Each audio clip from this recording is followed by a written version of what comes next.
everyone. I hope you've all had a wonderful week. So we are going to pick up with our lovely, well, I guess, reconquest of the Western Roman Empire. We're going to try our best. We're going to try our best. No guarantees.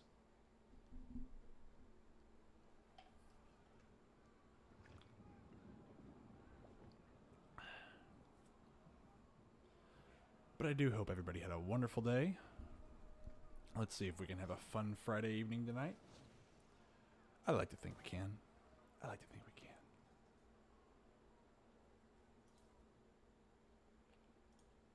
Oh, man. I'm glad it is the weekend. Alrighty then. Let's see what we got going on here, shall we? So, that's right. Tarentum. What up, Krogan? What's up? Ah, man. I'm just living that dream, boss. How about yourself, man?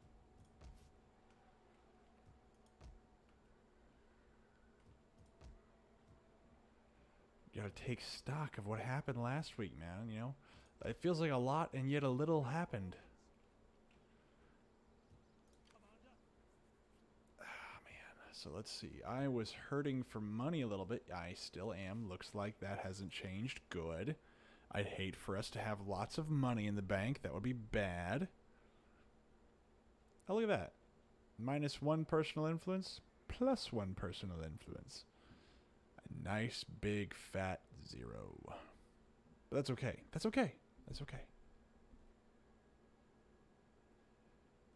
So we're going to give everybody a little bit of time before we jump back into history, because tonight's going to be fun. Tonight is going to be when things start to really heat up. It's going to be awesome. Let's definitely give you better command. We want better command. And let's see. You have just a bunch of siege equipment that I'm not even sure what I'm gonna do with it yet. I don't know what to do with it yet. Ooh, somebody took a main city from me? Oh my gosh, that's not okay. And that army's about to die. Oh, I can't attack that just yet. That's no good. So how are you today, Kurogan? How are? Oh, it's not today. Tonight. How are you this evening, sir? Uh-oh. Hold on. I gotta do something here. There we go.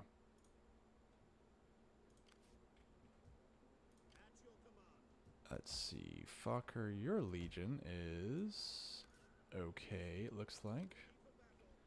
But we need Regium to be up. Well, hey man, alive is good. A day where you're above ground, that's a win. I mean, you know, it may not feel like a win, but it's a win, dude. Like, don't let that get you down, man. I promise you. Like, there's a lot of days where it feels like you're not winning, but I'll say that a day above ground is a good day.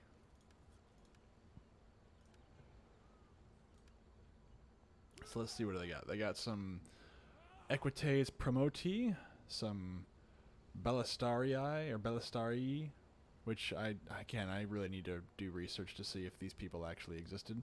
Some Cataphracts, yummy. And some mystery units along with some completely battered and broken units. Okay, let's see here. What do we got? Alright, so they have some light garrisons, some beaten up troops, and some... I said I'm going to outnumber them. I should be able to win this fight pretty easily, so... Now, just for funsies, we're going to do a night attack. And we're going to take back Syracuse. But as I said, we're going to give people time to come in before we start jumping in this evening, because... you know, I actually was reviewing my notes because I've been digging through so much information and data for I guess the Gothic War section of the Western Roman Empire. I guess the last section that I'm going to be doing on it, because this is where it ends. That I forgot to put in like breaks and moments where I'm supposed to stop. So yeah, kind of. I kind of just have like pages upon pages of notes, and at no point do I say, okay, we're gonna cap it here, and if I have time, keep going. But No, I just kept going. I just kept writing. And I realized that was a really bad decision because now I need to find out where I can break stuff. And then I realized why I didn't break anything, because everything just leads into the next major thing. It's not like anything ever stops. It just keeps going. It gets worse and worse. I'll say worse. It gets more and more incredible, I should say.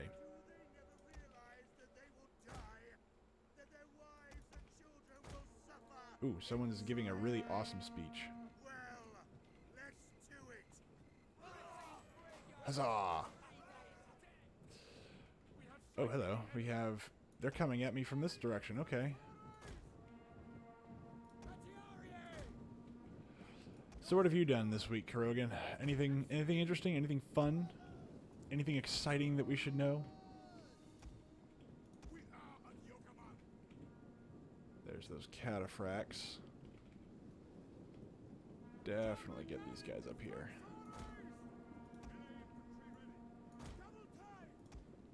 Get them. Do not let these guys, don't let them go anywhere. Get them, get them, get them, get them.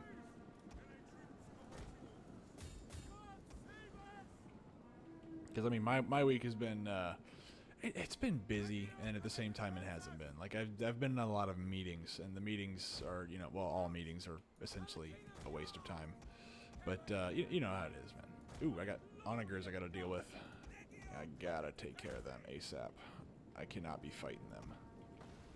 Or at least I can't let them come after me. And so these guys are going this way. Spread out. Everybody spread out. Everybody move out. There we go. Why are you getting murdered right now? What? Okay, stop. Stop, stop, stop, stop, stop, stop, stop, stop, stop. There's no reason why you guys should be shooting at your own dudes. This is no bueno.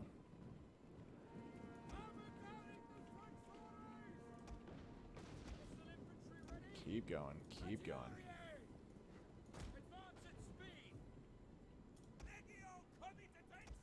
Legio comitatenses. Ah, man. Look at all the chaos that I'm causing just because I'm kind of just meh, winging it. Man, I lost a lot of guys. Hey, man, I appreciate it. I appreciate it. See, I've thought about doing these, like, pre-recording them and just uploading them to YouTube.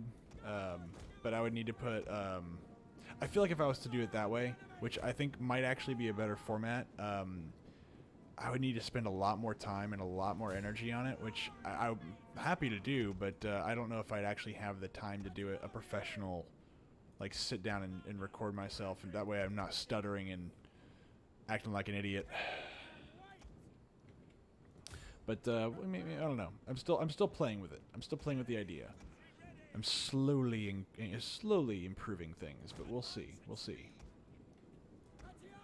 Right now, I think I found a happy medium where I play a little bit, give people time. About halfway through, I start talking, and keep going. And then if I want to, we can kind of keep extrapolating. Come on, guys, keep going. And ooh, I got some baddies right up there. So where's my spearman? There's my reserve. But I think tonight's gonna be a fun night for everybody, because tonight's gonna be where, like as I said, stuff just heats up and keeps heating up, and it doesn't get any better. Well, I'll say it gets better, but it doesn't get any less interesting. Let's put it that way. All right, form up, form up, form up. They better rally. This will be boring if they don't. Get him! Get him! No, I don't want you squished together. I want y'all nice in a wide formation. There we go. That's what I want right here. I want to hit y'all on the back. I don't like fair fights. Fair fights are for dummies. So I prefer unfair fights. I don't deserve... You're right, I don't. I don't deserve to actually be treated as an equal on the battlefield. Therefore, you should always treat me with a handicap.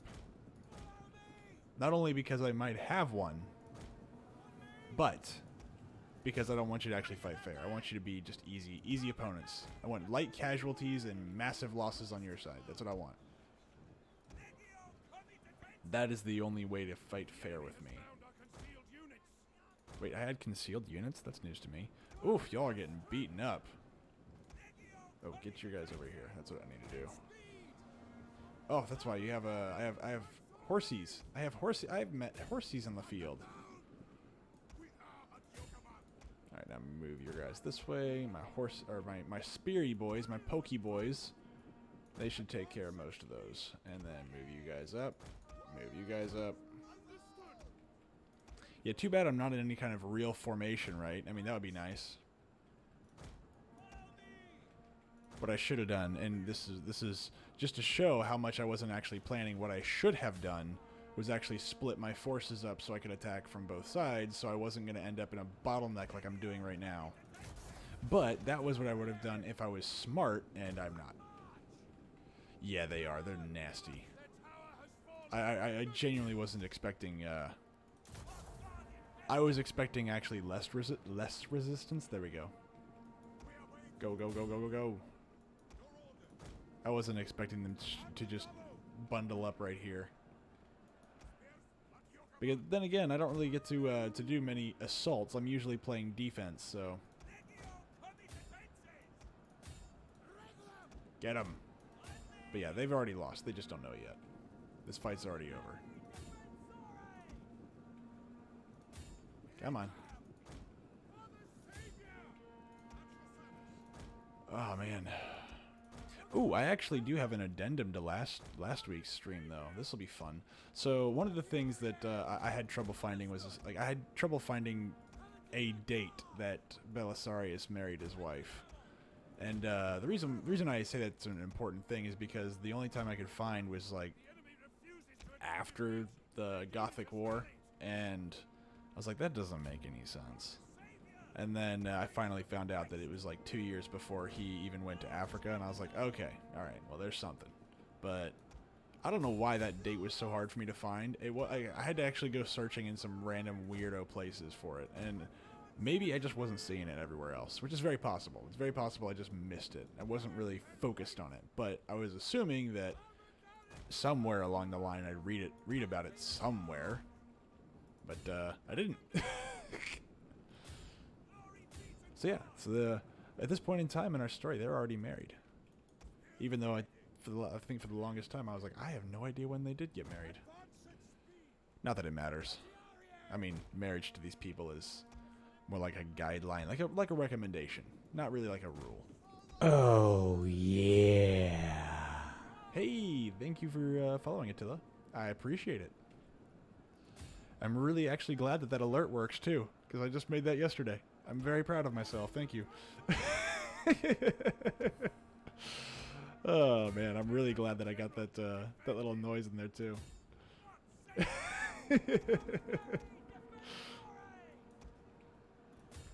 Come on. Yes, send in the artillery support. Yes, send them with their little stabby bits. Yes, they'll do well against these armored soldiers. Yes. Yes, yes, yes. Yummy. Kill them. Yummy. Mmm.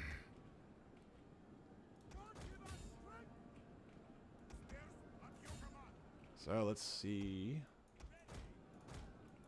That's gone. Man, I lost. Jeez, those towers are mean. I guess sometimes I don't realize how mean my towers are. Whenever I'm playing defense, I feel like they're not doing enough. When I'm doing offense, obviously, they're doing way too much. I need to get my general to get some kills. But I guess that's not going to happen this round. Man, these guys also need some cavalry. Oh, there you go. End of the fight.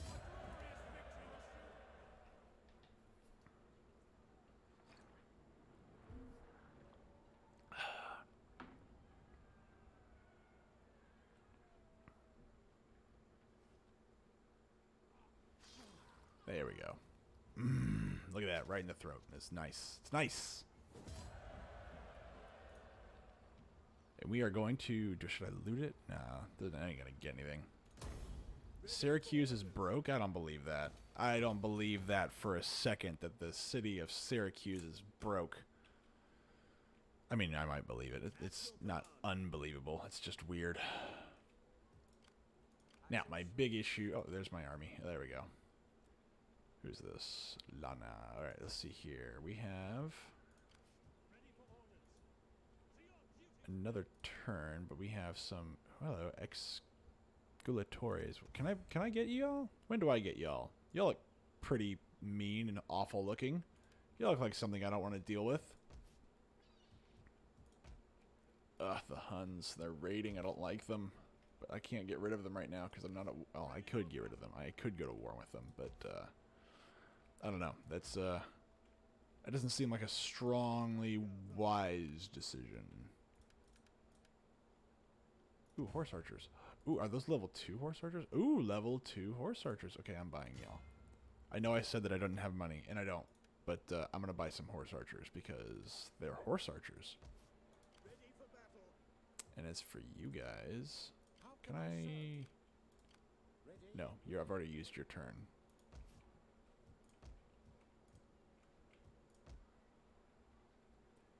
And let's see, sanitation, public order.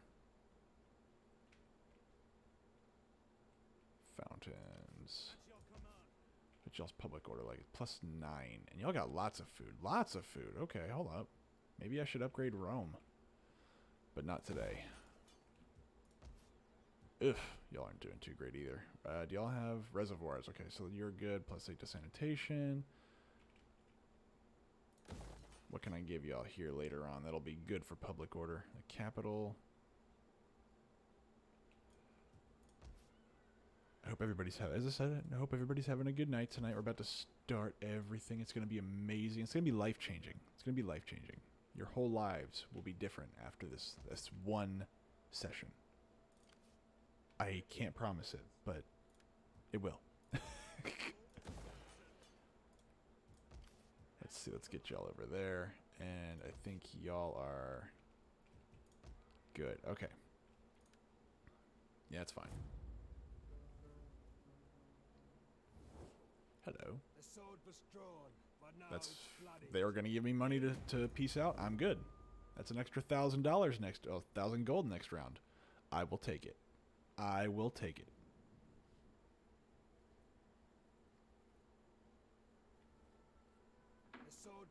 Another one. Okay. The Saxons want to peace out. I'm good. I like this. Let's peace out with people. I have enough crap going on.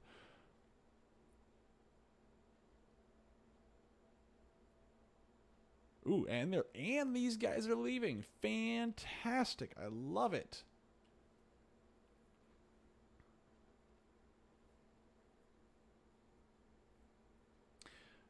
All right, so I think we've given enough. I think we've given people enough time to join tonight. So we're just gonna get started. The Eastern Romans. Please, no, don't you dare take Leptis Magna. That's my city. That is my city. So maybe hold up. Hold up. Hold up. Hold up.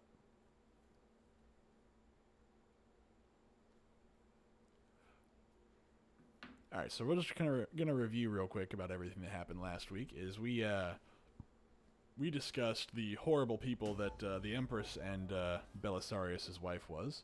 I don't even know how to describe it right now. And basically, these people are former prostitutes slash not very good people in general.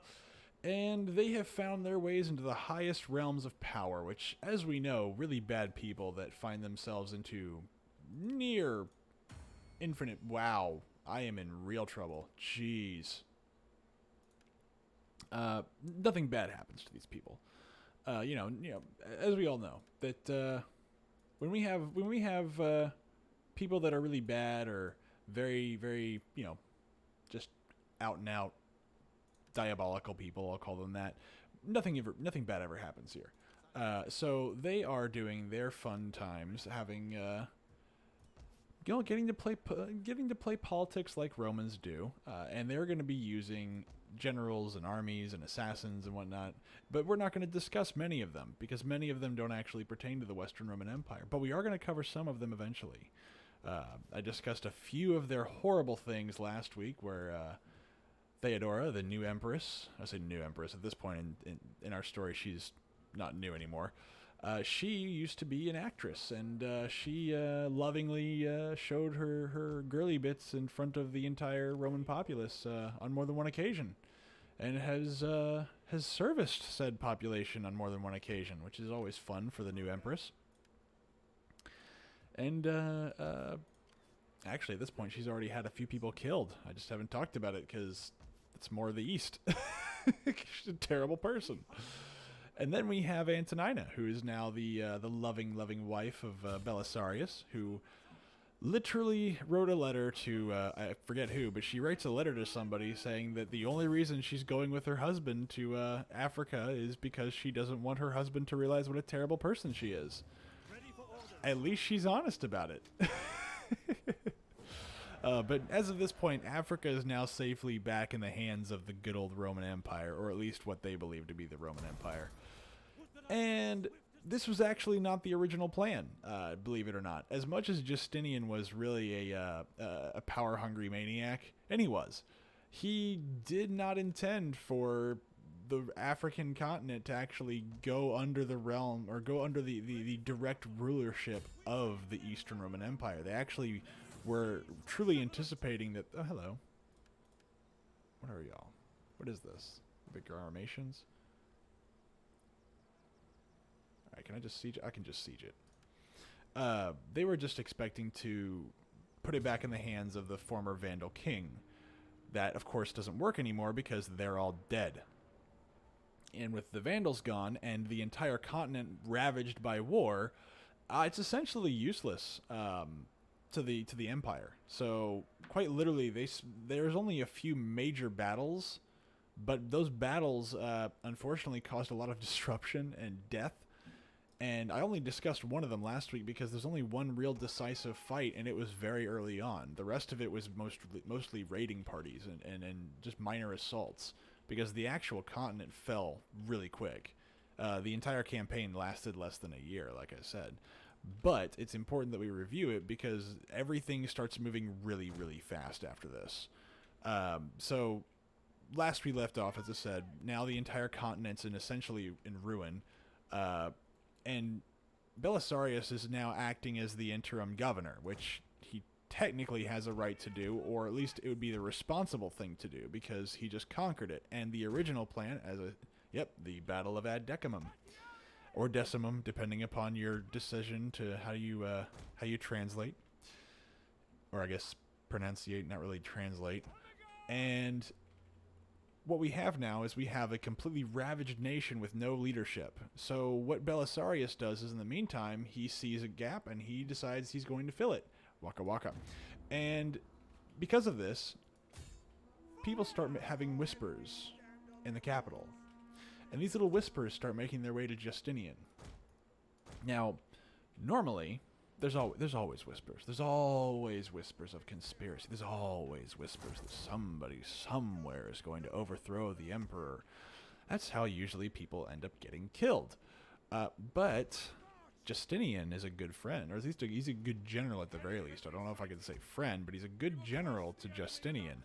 However, as I said last week, Theodora hates this man's guts with a fiery passion, which is why I think she really encouraged Antonina's in his relationship, and sent Antonina with him quite often so that she could spy on him. You know, little things. You know, things that wives should do is spy on their husbands.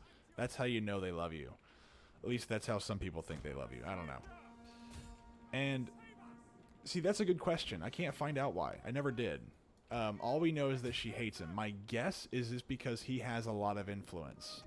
That is my guess. Of course, this is all speculation. If there is a reason, a good one, I do not know it.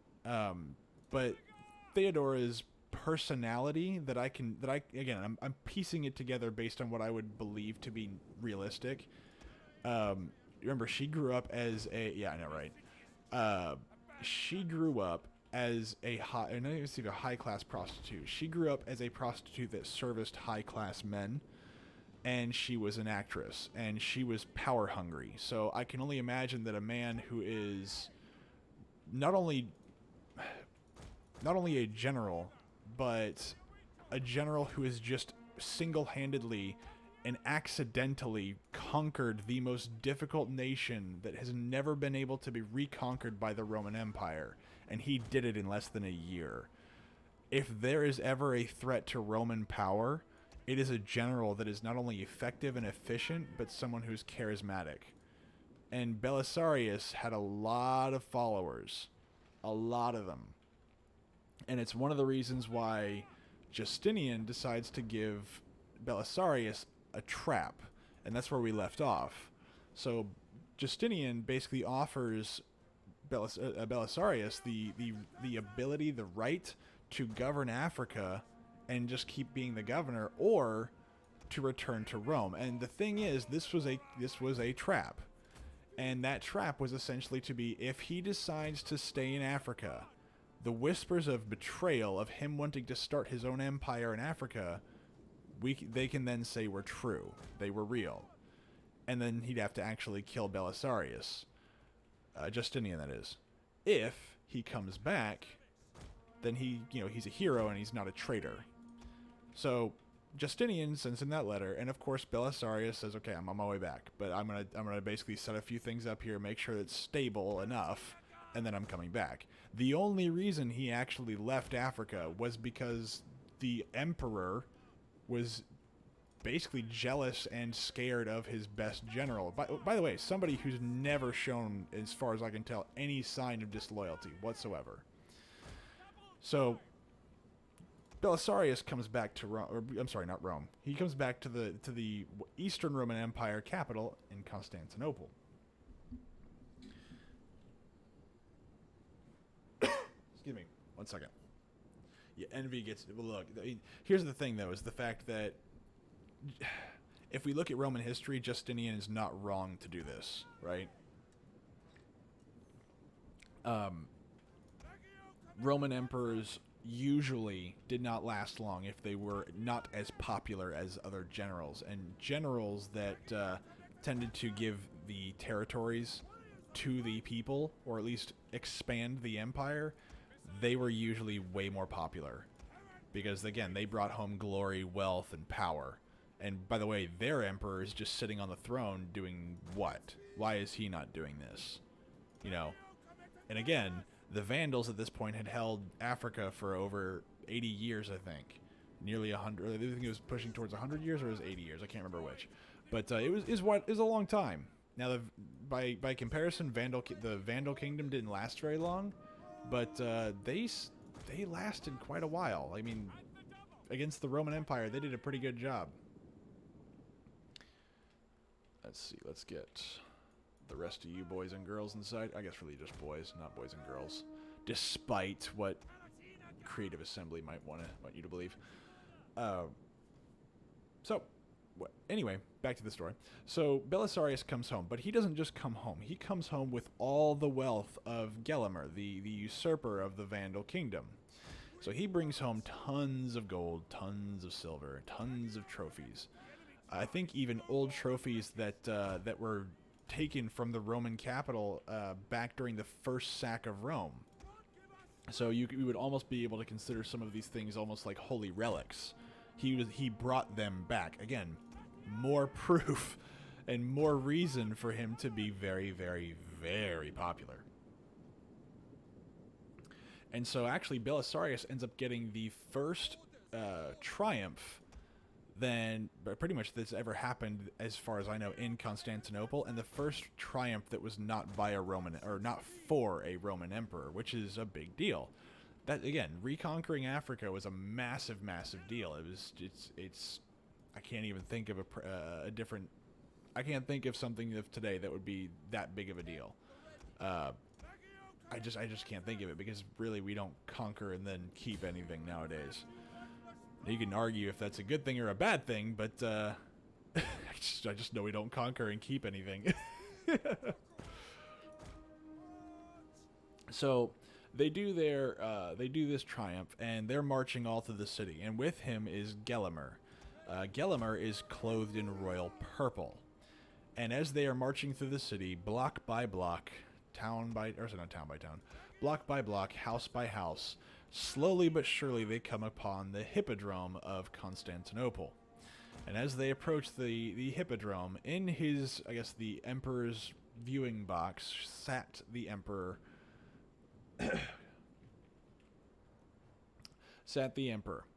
And he is quietly waiting for Belisarius to present to him his prize. And that prize is the total subjugation of the Emperor. Of the King of the Vandals. And as they approached... when they approached, they stood before them with an entire procession lining the Hippodrome. Belisarius forced Gelimer onto his knees, stripped him of his cloak, and then kneeled himself, showing the Vandals, or what was left of them, who actually was in control. Not Belisarius, not them, but the Emperor of the Eastern Roman Empire. Now, Gelimer actually, allegedly, says essentially a passage from the Bible, and I don't remember where it was, and I should have wrote it down and I didn't, but essentially it was what I think Solomon, or I think Solomon says is vanity, vanity, everything is vanity. Basically he was criticizing Justinian, telling him that basically all the power, all the wealth that he's gained is going to be worth nothing. Now, that this is another part, is that because no one was really around him except Belisarius and maybe Procopius, which would be where most of my accounts come from, it's possible that it's misheard, or it's not real. It's always possible. But that sounds like somebody who basically just is powerless, can't do anything about it, but can at least mumble something to himself as he's being forced to the ground. Hey, Ham, how's it going, man?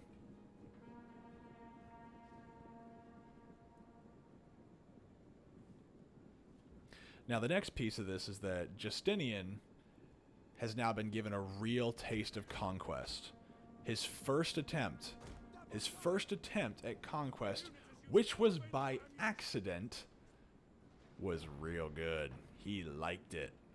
So, he decides that he needs to go out a little bit further. If he could take care of Africa and the Vandals in less than a year, surely the Ostrogoths in Italy should be easy as well, right? I mean, they're just a bunch of barbarians. A bunch of barbarians that honestly could never, ever have the grace and wisdom of the Almighty on their side. That would be crazy. I mean, God would never be on the side of such heathens and pagans. They're not good Greek Orthodox Christians. And that was a big deal to him. I mean, I'm not really going to talk about it too much, but man, he really, really didn't like anybody that was not the proper Christian, except for his wife, actually. She's the exception. Anybody that believed in, I think it's called monophysism, I don't know. I can't remember. I didn't write it down because I don't really care about it that much. But basically, it's a different section of Christianity. And if you believed that, you were okay because the Empress believed in it. But man, anybody else, you were screwed. You were treated like garbage. And even then, the only reason the only time they were ever okay would be in the presence of the Emperor and the Empress, and that was basically it. If you were a peasant, well, then you were screwed. Either way it goes, doesn't really matter. So, because Justinian believes that they did such an amazing job in Africa, and we're going to ignore the part where they essentially cause massive famine and plague by destroying all methods of, well, anything, and caused a massive genocide of the African people by, I would say by accident. You could argue it wasn't, but I don't think they really intended to cause this. I mean, nobody intends to destroy the food supply of the nation they just conquered. That doesn't make any sense, especially because at this point, Africa is a breadbasket. Like, that's where they get most of their food. At least they did for a long time. So odds are they didn't mean to do it. They just ended up doing it. But he thought this was such a wild success that he decides, let's invade Italy. And so, within a year... Oop, don't do that. He is sending Belisarius back to Africa to put down a little rebellion, and then on to Italy. So in 535, the invasion of Italy began. But Belisarius had a problem. His army was relatively small. Not to mention, the Byzantine Empire's current money... current resources and money were being spent... well, maybe. Let's see. Governor's houses. Yeah, we're going to get this in a little bit, but right now, let's see here. I don't have any money. I don't have any money, man. I got to get this in a little bit, though. How much do those cost, anyway? I'll have to look at that. But his army is not very small, and the Eastern Roman Empire is spending all of its money trying to rebuild the nation that it just burnt to the ground. By accident, probably. I don't think they meant to destroy the entire nation on purpose, but they did. And he needed to retake Italy. And his first objective was the island of Sicily.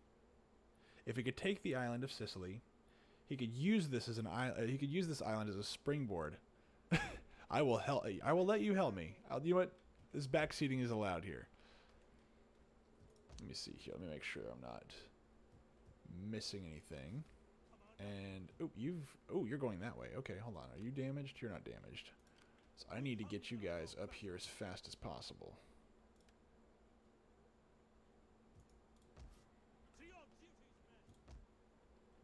Let's see here. My emperor's over here. Do we have a... We do have an onager, which means I should be able to take out some of these places relatively easily again.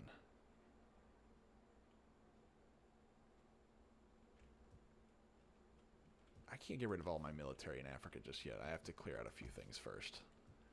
Once I calm things down, I can probably do it. But yeah, I didn't have a military here originally. I just had to build one because I immediately got put under attack. Say immediately. I got put under attack after a while. So I'm going to end this turn. I hate that. That's got to be a UI problem for that they never bothered to fix. So, anyway. Uh-oh. Just cut it out. Ham, we're going to edit that out. So, upon landing in Sicily, the entire island essentially surrenders except for the city of Palermo. And now Belisarius had to commit to his first siege. Yeah, I'm gonna clear a few things out of here. Now, so Belisarius had to look at some of his options. A ground-based siege was put forward, and not only was it going to be costly, it was likely going to take a long time. So that's not going to work. So the only option would be by sea. But he had to figure out how he was going to do this. So, how was he going to take a city by sea?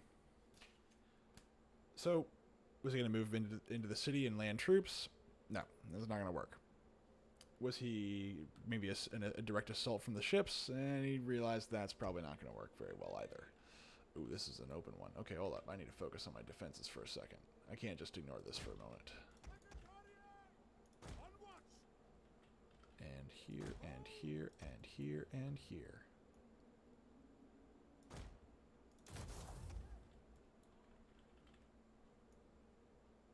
Yeah, honestly, the Western Roman Empire, I very seldom use any naval ships at all. It's just a waste of time and energy.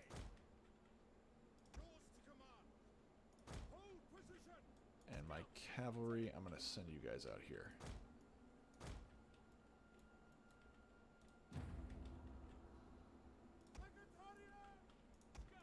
Let's move you guys into the forest here. Good, good, and let them come. Find your courage, men. We will hold back this storm. Our capital will not fall. They got little darts in their hands. I actually don't know what they used in this time period for their darts, because usually they used to use, I think, pilum, which are a little bit longer and bigger. But it looks like they have little like freaking lawn darts. No wonder they got people killed back in the day. Quite literally military weapons. Oh, hello. We have friends, and they're charging right towards us, just like we want. Anyway, so what was he going to do? He did something rather brilliant, something that would actually set him up to be one of the... I don't like to call them classes, though. I just enjoy talking about it. And honestly, like, I have to do way more research on this topic, like, for the Western Roman Empire. I never intended to do this. It just one day I was talking about the Roman Empire, the Roman emperors, and someone was like, why don't you do this for the rest of them? I was like, okay, sure, I'll do it for this time period. And I'm not overtly familiar with a lot of stuff that happens here. I have to do a lot of research in order for me to feel comfortable talking about it. And even then, I know I'm missing a ton of stuff. Like, I know I am. Like, I'll read something, and I'll read a corroborating story about it, or I'll read another historian's take on it, and then, like, a week later, I'll realize, oh, man, maybe this would have been a better way to look at this instead. So, I mean, like, this is very rough for me. I try my best. I really do. But, I feel like the classical Roman history will be much more up my alley. But thank you. I really appreciate it. But I don't know if I want to call this a class, though. I try to do my best. I try to entertain and I hate to use the word educate because I don't want it to be like, oh, we're here for a history lesson. It's like, well, you are, but not really. It's just us talking. And I'm more than happy to stop and talk about other things that are going on too. All right, as soon as y'all are done throwing your little lawn darts here, I'm gonna put y'all back here. But now I've lost my place. Okay, yeah, now I remember what it was. So what Belisarius did is he actually did a maneuver that actually codified him as a very innovative and crafty general, something that no one really expected. What he did is he realized that his ship's masts were higher than the walls of Palermo. And most people would just say, okay, who cares? So he had this brilliant idea. He wouldn't need troops to land in the city. What he would do was he would actually basically tie boats and create a suspension between the masts of his ships. And he would raise those ships with archers inside. I'm sorry, not even ships. They were like the dinghies on the ships. Think of them as little rowboats. He would raise those dinghies above the walls with archers. Now, the Ostrogoths were not ready for this. I don't think anybody was ready for this. Because it's insane. That sounds like the stupidest plan you've ever heard in the world. But because it was the port side that he came on, like, they weren't ready for an invasion or quote-unquote or an assault from boats onto the walls. That was a new thing.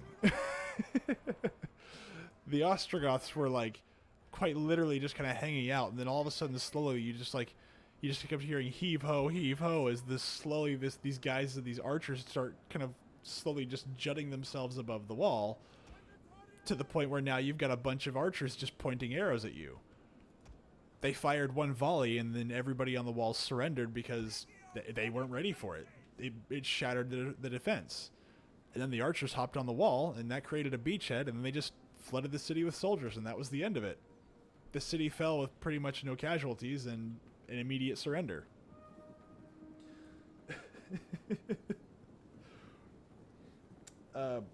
Now, you would think this is I mean, unorthodox is a word that I would use, but I'm not sure if it's good enough because it's brilliant, it's crazy, and it worked. What else can you say? Let's get over here. I'm gonna smack them right in the booty. They're just not ready for it. The next objective, once they now have the entire island of Sicily that belongs to them, would be the city of Naples. So while marching through southern Italy, cities and towns actually just flipped to the side of the Byzantines, or the Eastern Romans at this point, or, sorry, the Byzantines at this point. Around this time, they started being called the Byzantines instead of the Eastern Romans, because they actually started to have less and less to do with the Romans than they do with, well, the Greeks. But But they just started flipping over. So literally the Ostrogoths were losing territory simply by the mere presence of a small military force by the Byzantines. Theodahad, who is now the current Ostrogothic king, had been not taken well by anybody. They, as I said, they've been losing soldiers. I'm sorry, not soldiers. They've been losing cities for now a couple months or a couple weeks. And, you know, that wasn't very popular. And for some reason, he couldn't really quite seem to consolidate his power. But, you know, that's kind of what happens whenever you kill a really popular queen after you marry her in order to gain power, and don't care after that. So, I mean, who would have thought that would have ended badly? I mean, I know I wouldn't have thought about that, is murdering a beloved ancestor of the Teddy the Great, and then marrying his granddaughter, then murdering her after imprisoning her. I mean, it only seems weird to me that that would be a negative thing, right? Right? But for some reason it was. And so by 536, as Sicily had been captured without much of a fight, southern Italy had actually joined Belisarius. And again, Belisarius at this point is making excellent progress, as Theodahad is losing popularity and support. But the city of Naples would be Belisarius' first real test. So Naples had a very sizable garrison, and it wouldn't simply change sides. A lengthy siege, however, was still not an option. He didn't have the men. And he was now in the heart of Ostrogothic territory, and reinforcements could arrive at any moment. He couldn't ignore the city either, because if he left it to march on Rome, the Naples garrison could march behind him and strike him from the rear while he was still besieging the city. That's not good, especially if you don't have the men to back up such a fight. All right, since they're attacking me, I gotta knock some of these guys out.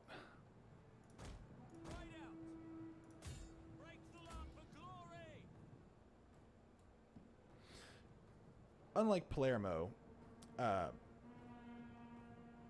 sorry, let me back up. I actually lost my place here. So the first thing he did was he cut off the aqueduct to the city in hopes to cut its water supply. Sadly, or perhaps fortunately, the city had a lot of wells that were operational. So, crap. You know, unfortunately, whenever you've got your backup water supply, it kind of sucks, especially if you're trying to take it out. So, unlike Palermo, he couldn't just siege via the navy because, unlike Palermo, Naples had massive artillery to stop such an attack. Belisarius then tried to negotiate and bribe the city, and still no results. So what was the next option? The Zap Brannigan method, of course. He attempted to charge the walls. Sieges without large preparations, or even with, sieges without large preparations with siege equipment, or even preparations, that didn't even make any sense. He just charged the walls, which seems really weird based on his previous innovative style of siege warfare.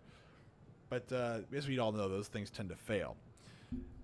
And doing that against a very well-defended city without any real preparation had massively disastrous results. Just as he was about to give up, a resourceful soldier found a way into the city via another aqueduct. So late one night, a small force moved through the aqueduct tunnel until they reached the heart of the city. From there, they climbed down an old olive tree. Silently, they tried to move through the city in the middle of the dark. And they moved their way to a tower on the wall. And they found that tower to be less guarded than the rest, or, as best as they could find, the least guarded tower on the wall. And they ambushed their way through the tower. The soldiers then assembled their rope ladders in the tower and threw them down out the window. The soldiers then looked out the window and realized that their ladders were too short. And it was right about now that somebody started yelling alarm, and bells started to ring. So now we got a few guys trapped inside of a city with rope ladders. And the rope ladders are about, I think the number was about, it was just short enough to where they couldn't just, it was just short enough that they couldn't just reach up and grab it. So they actually had to improvise and find a way to get the ladders to be, longer. So I think they tore up bed sheets or some kind of curtains in order to make that work. But there's differing accounts on how that worked. Hey, Slaterade, thanks for joining tonight. Right now we're getting into the siege of Naples, so I'm very happy to see you here, man. And right now you are just at the fun part. So now Belisarius is hearing the alarms, knowing this is happening. He has a choice. If he didn't take the city tonight, he wasn't taking the city at all. So he decided to order the charge on the walls again. So now the defenders on the walls have to deal with defenders trying to assault the walls at every direction and try to retake the tower that has just been taken, alongside with the derpy attempt to get those siege ladders, those rope ladders working. So once they found the actual deception in the city, though, they started assaulting the tower. Oh, sorry, guys. Now, the garrison kept running towards this tower, wave after wave after wave, and somehow this small assault force managed to hold off the garrison of Naples long enough for them to keep pouring in reinforcements through freaking towers. So quite literally, as one of them would fall, pretty much they'd have one or two more guys coming in. I mean, it worked.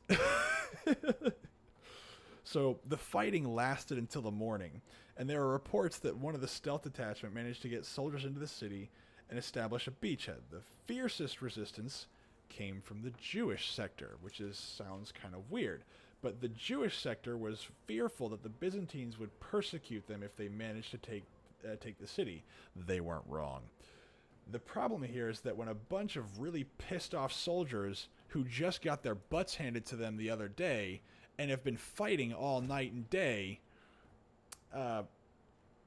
run into a bunch of soldiers and civilians fighting, it's kind of hard to tell the difference between a combatant and a non-combatant. Especially after a fight that's lasted quite literally all through the night. Now, this made the fight a lot more fierce and definitely, not great. But it also kind of, caused a massacre that essentially made all the soldiers go through the city and just start murdering civilians at random. That wasn't very good. However, actually, before I go into that, so Belisarius, because he saw the people of Italy as pure Romans, true Romans, or at least Roman sympathizers, he had ordered his soldiers when they went to a city, when they took a city or a village, to leave it alone. Like, don't mess with the people, don't kill anybody. When the city gives up, these are our people. They're not savages, they're not Goths, they are Romans. They've just been occupied. Which, in many cases, the way they were treated and the way that they, no, I don't want to fight that war. Oh my gosh, I really don't want to fight the Huns, but I know that day is coming anyway. And for $1,000, I don't know if I want to do that. Because they're going to just jump right on my doorstep, and I'm finally taking back Gaul. I don't want to do that. I don't want to do that. They actually ended up tearing down tapestries and anything they can get their hands on that was made of strong, sturdy cloth. And they basically just extended the ladders. I think in one case they literally just kind of leaned out the window. It's really silly. It's very derpy because there were multiple ladders. So it depends on which one we're talking about. I don't even know how many there were actually. But I think again, this is a think because they don't really tell us. Or at least the people don't really tell us because they're disposable. Once they're done with them, they just chuck them apart. All I know is they misgauged the distance, and then whenever they realized that they had been found, and then they tried to fix them, they had torn down anything they can get their hands on in order to extend the ladders down. That's all I know. They don't tell us specifically how they did it. Or if they do, I haven't found a source for it yet. I don't want to piss off the Huns. At least not yet. But my guess is what they did is I know, but still it's money. And I'm going to need it if I'm going to tear stuff down and then rebuild. An extra 1,000 gold can help repair stuff. And the Huns are going to come for my head anyway. That's a definite. The Huns are coming. And they're going to go to war with me. That's a definite. Let me see, where are we for that? What are they doing? Hey, look, our stuff is improving. So you know what? I'm going to leave that alone for now. I'm going to say no. I'm going to say no. Yeah, I'm going to say no. I don't think that's a good idea. And I'm not going to bother fighting that. That just doesn't seem worth it. Okay, so anyway, back to the story. So what ends up happening is that the massacre, actually, as I said, the massacre keeps going on, and they butcher a lot of the civilians in the city. That not just the Jewish sector.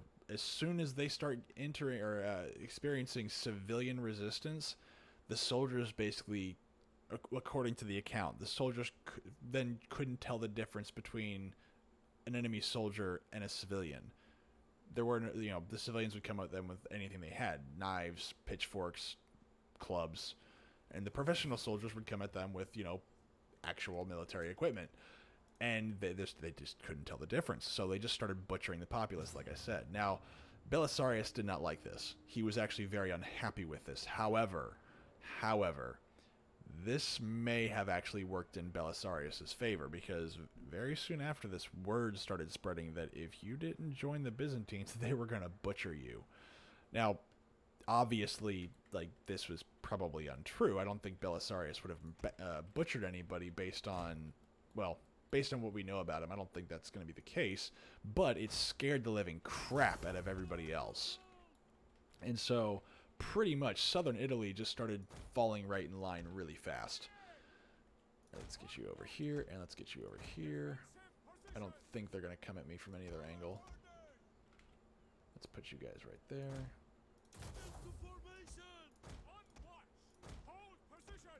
Ugh, I need stronger troops here. Actually, don't go into that formation just yet.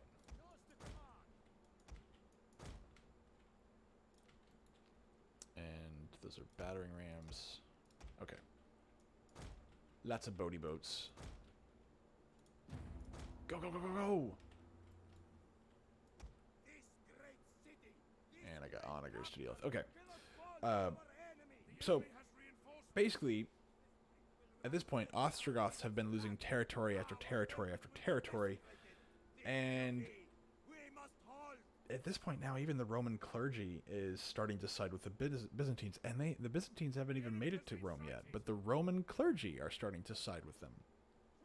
And the populace, just in general, was beginning to turn against their king, of the Ostrogoths. I'm sorry, the king of the Ostrogoths.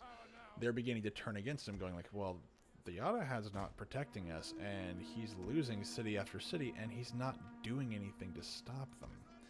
Or at least, that's what it looks like, which, if you're not going to bother to hold on to your power, you're not going to... Whoa, hello. Oh, hello. I didn't know they had one of those. That's interesting. That'll make things more fun, don't you think? Catapult ships. Get everybody... Oh, they got pikemen. Oh, they got pikemen. Ew. So this is going to be a fun fight. That's going to be a lot of fun. I'm going to need to hit them in the back.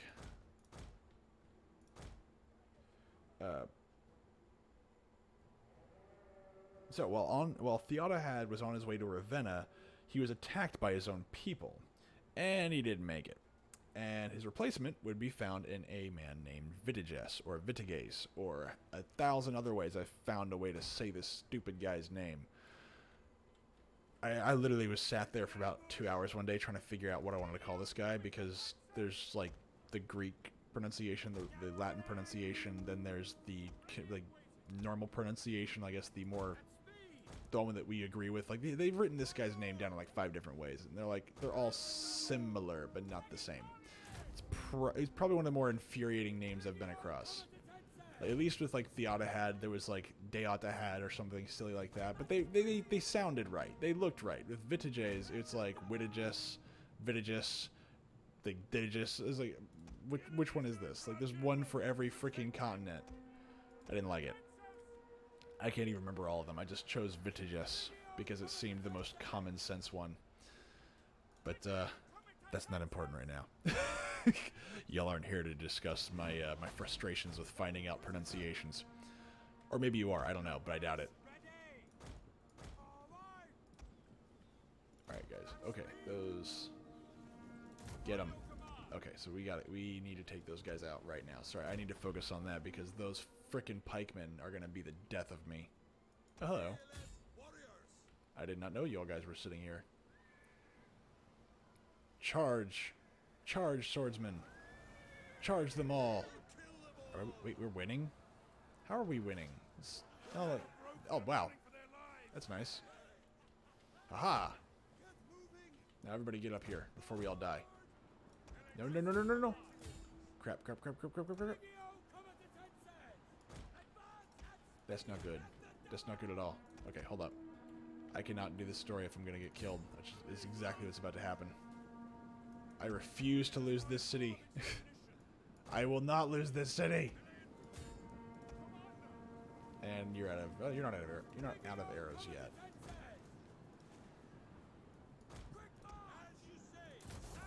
There we go. Do I have any other... Where's my other... There they are. Ah, crud.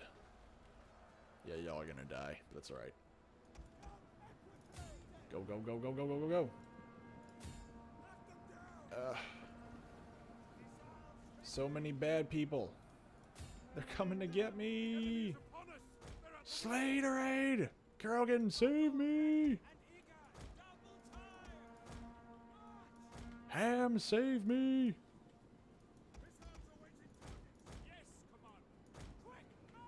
But anyway, so you could argue that the Jews were right about Naples. If the Byzantines won, that would be bad for them, and so it happened. The Byzantines won, and that was bad for them. And again, just as a side note, and I didn't really want to focus on it, Justinian did not like the Jews. He was not a big fan of the Jews. Oprah, save me! Go, boys, go. We're doing this. Everybody goes in. Everybody fights. How are y'all losing? No! That means I gotta fight these frickin' pikemen heads on. Head on. Jeez. That's gonna be a nightmare. Yeah, this game is... I'm gonna lose that. These pikemen are just nasty. I love using pikemen. I hate when pikemen are used on me. Pikemen are the worst. And they got 2 sets of them. Yeah, this city's falling. Oh, there's no way around it either. I don't think I'm gonna be able to get around this. They just got too many men, and crap. I would, but actually, you know what? You know what, Slaterade? I keep mentioning this story, and I'm gonna mention it again because it's really kind of funny. Procopius is the guy that does a lot of the historical first-hand accounts for the Gothic War. But one of the things he also does, and I think everybody's probably tired of hearing me tell this story now on this channel. I've only told it like 6 times because I think it's a lot of fun.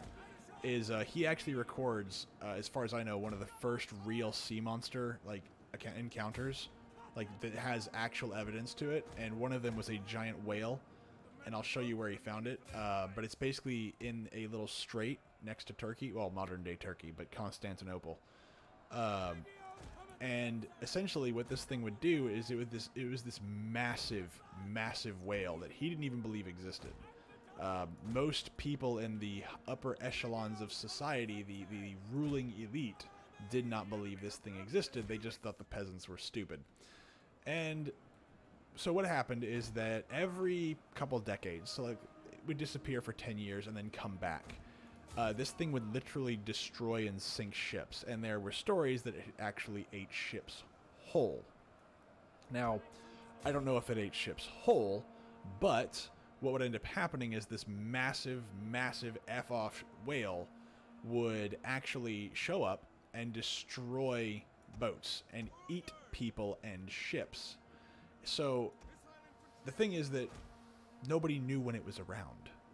And so one day it would just basically destroy ships, and it would destroy enough of them to the point where it would literally scare off anybody from the channel or that strait at all. And then the whale leaves and disappears for decades, sometimes 30, 40 years, and then it would just come back. And it swam between the Black Sea, I think the Sea of Marmara, the Aegean Sea, all the way into the province of Judea, Palestine area. That's a very, very long way to swim. But it would swim all through those areas because there was always accounts of them losing ships to a giant whale.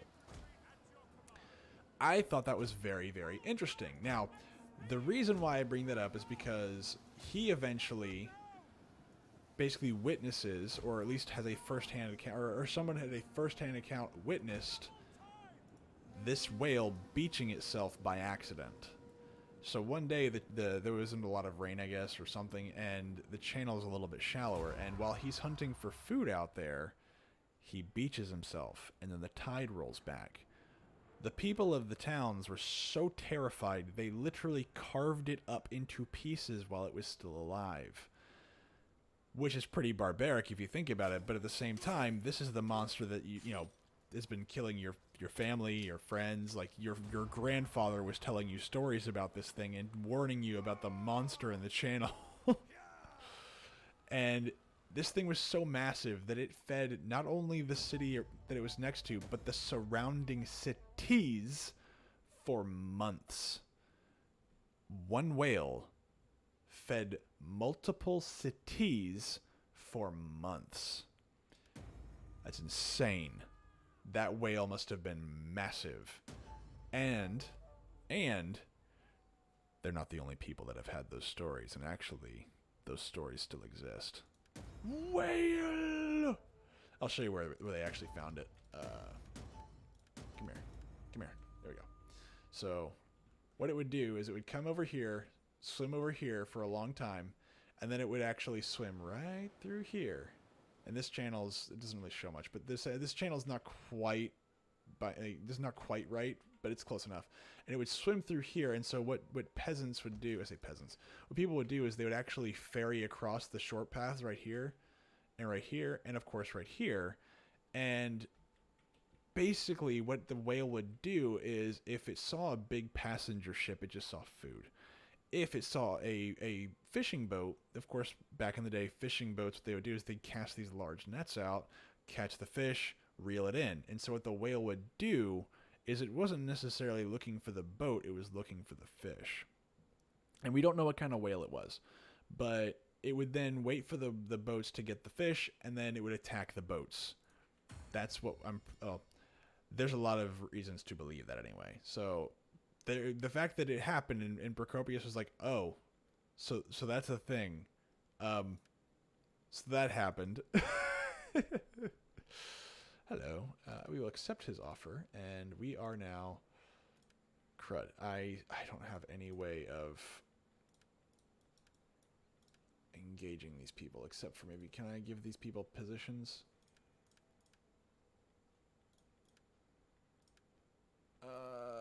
What about you? Can I give you... Let's give you a promotion. Hey, why are you so unhappy? I gave y'all promotions. Y'all are all, like, really big leaders. What the heck?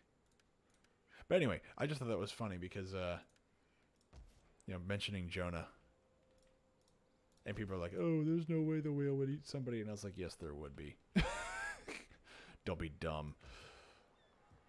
Okay, let's see. I'm going to immediately, since they're weakened and they've not even had a turn, and my guys are completely ready to go, we're going in. We take this settlement. Oh, yeah. And they will lose access to that. They're going to have nothing there, and they're not going to have that. So we're going to do this. All right, so now back to this. So Vitiges is now the new king of the Ostrogoths, and he's in a very tight spot.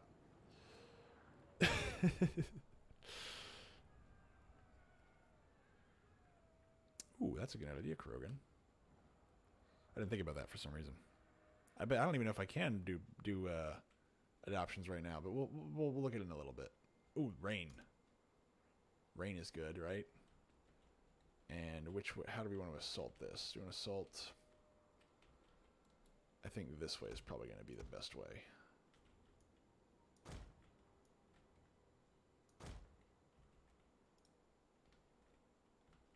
Let's move you guys over here. And you know what? We're going to split my army up, which is always a terrible idea, but we're going to do it anyway.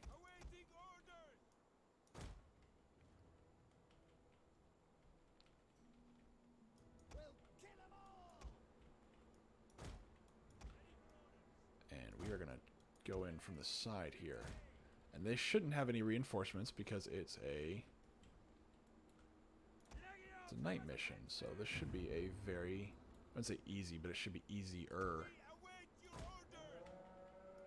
And of course, I forgot about those lovely pikemen. I forgot about the frigging pikemen. I hate pikemen almost as much as I hate boars. But to me, they're the same right now. There's quite literally zero difference to me between boars and pikemen. They're both equally cancerous.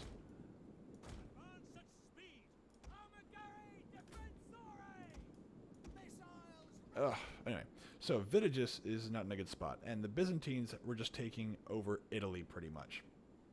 They had sent an army to capture the province of Dalmatia as well, which is that little curve right out on the other side of Italy, leading towards the Middle East, so leading towards Constantinople. So there's actually an army heading towards and actually conquering Dalmatia. So slowly but surely, all the Gothic territories are being taken, and now Naples, one of the last little garrisons before Rome, has also been taken. So they're not in a great spot, and it's not getting any better. Alright, just pelt the living crap out of these guys. There's a rock there. Darn you, rock.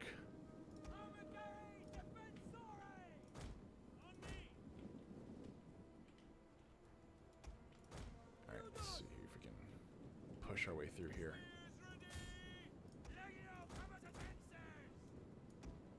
Just charge them in there. Why? Oh, no, not them. Axemen will kill them.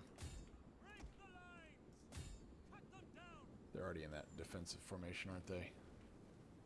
No, but they're getting there.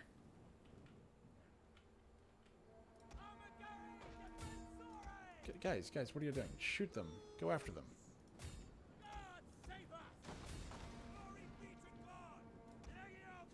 You guys go this way.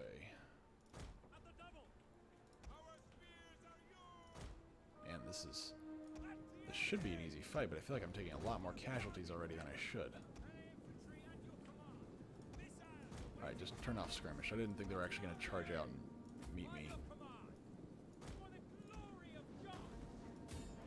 And I really don't want to go and attack these guys just yet. Go. Run. Run, boys, run! I'd rather just pelt these guys and just deal with them that way.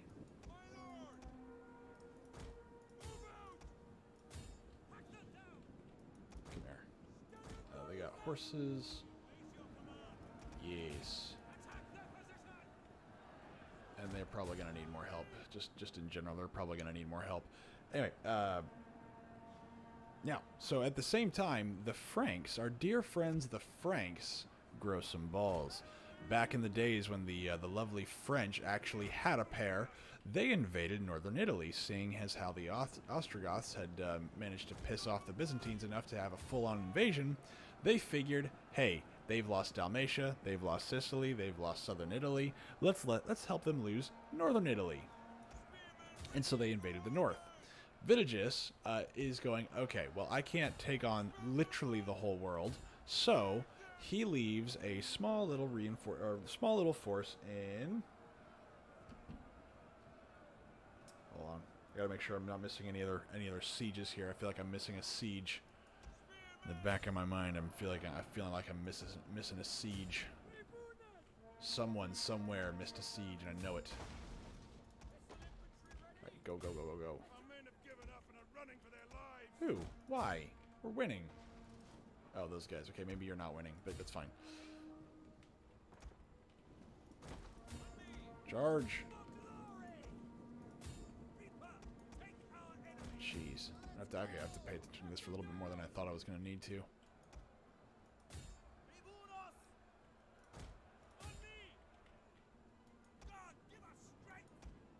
Those guys. How are Cataphracti winning? They're shock cavalry. Really? Okay, that's not good. I wasn't expecting that. Jeez, I might actually lose this fight. Holy crap. That's not going to be good. Alright, there we go. That's what I want to see. Now I've got a chance, because now they're all bundled up over here. As long as these guys hold, I'll be able to move in. Go, go, go, go, go. I need those guys taken care of immediately. Now, don't go that way. Good. Good, good, good, good, good. Come on. Come on. I need heads on spikes. As the Christendom demands. I need their heads on spikes. Lots and lots of spikes.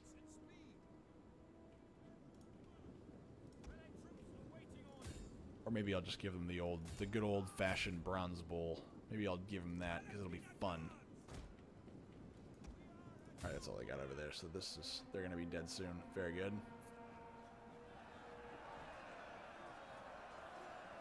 Jeez.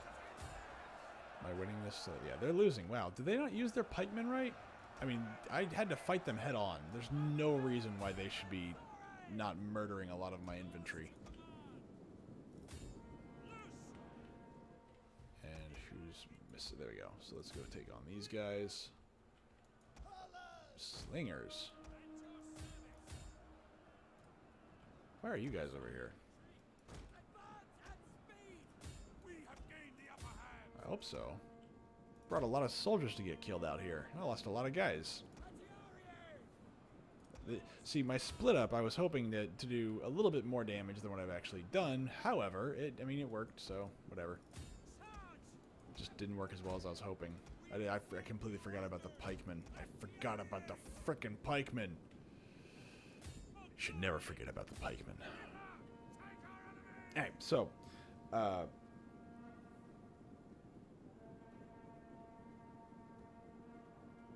enemy's tower has been destroyed. let me see, where was I? I forgot where I left off.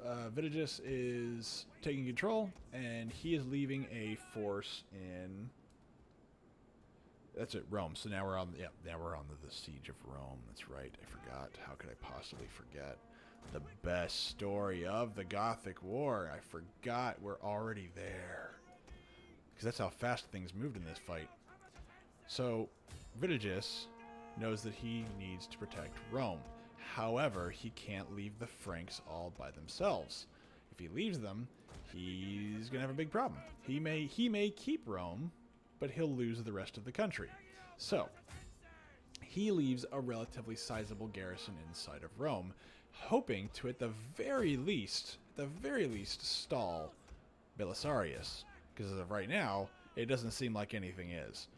And there's not a whole lot you can really do about that, you know. So, come here. Just break and die. Just go away.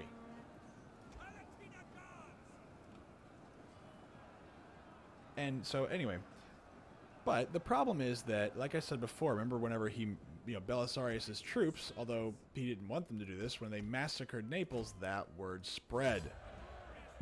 And the Roman clergy are also on the side of Belisarius and the Byzantines. This garrison is slowly running out of friends. And when the people of Rome saw the Byzantines coming, they basically told the Gothic garrison to get out. And because they didn't have any support, they did. They just left. Now, this actually pissed off a lot of the Gothic nobles. A lot of them. They did not like this one bit. So much so that they started already questioning, like, maybe Vita just shouldn't be in charge of all this stuff, right? All right, now let's see. Okay, Kurogan. Tell me what you want me to do. I'm going to do it. Might as well. Everything else is burning to the ground. And I'm barely holding on to my money. So let's see. Was this military port? Trade jetties, those are gone. Where do I have a military port? I thought I got rid of all those. Fishing jetties. Trade jetties. I don't think I have a military port anywhere. Trade jetties. Yeah, trade jetties. Yeah, I don't have any military ports anywhere. Where did you see I had a military port? Because I got rid of all those. At least I thought I did. Maybe there's one in Bertigala? Nope, fishing. Oh, this is just a standard jetty. Anyway, so while I'm waiting for Kurogan to tell me the secret ways of saving the Empire. Okay, let's do it. Might as well. Let's tear down all of our churches. Let's keep one in. Where is a good one to keep? Let's keep the one in Rome. Just for funsies. Magna Graecia and Africa. So those stay or those go?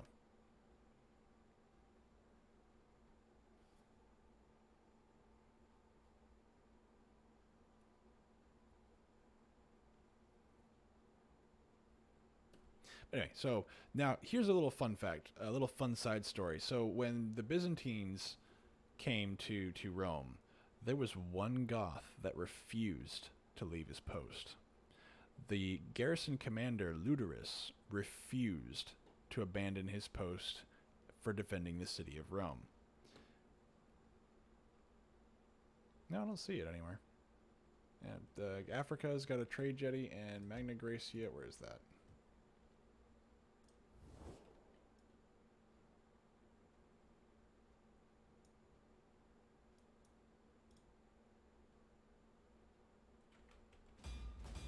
Uh-oh.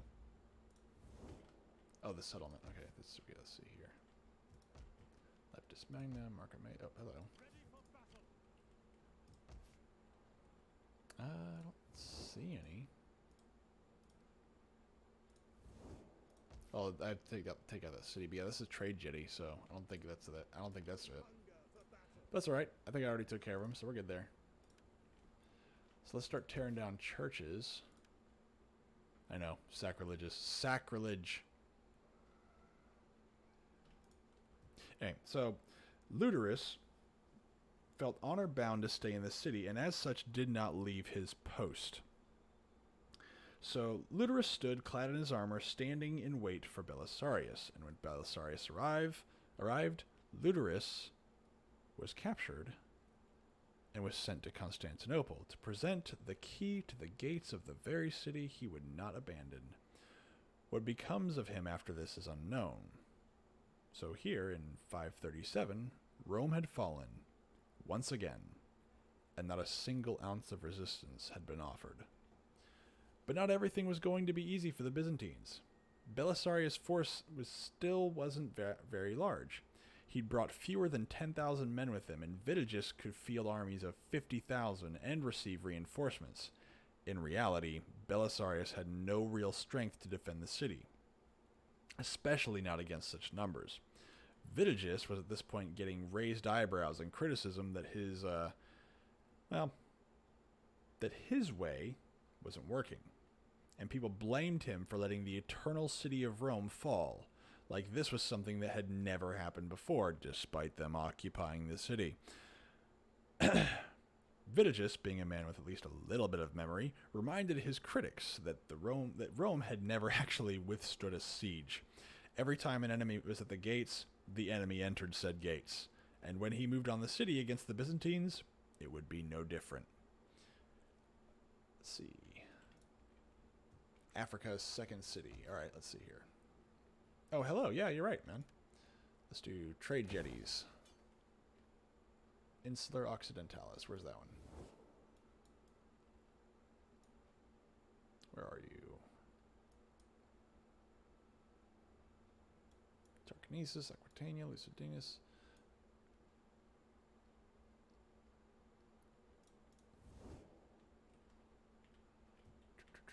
is that city? Where are you? Where are you, you silly city? Where are you? Where are you? Corsica.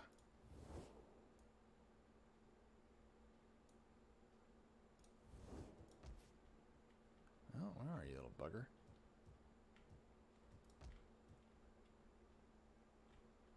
So where's that city? Where is that lovely little city? Where are you hiding? Ah, Ibiza. Ibiza. Hispanica. You're killing me. I wish there was a search function.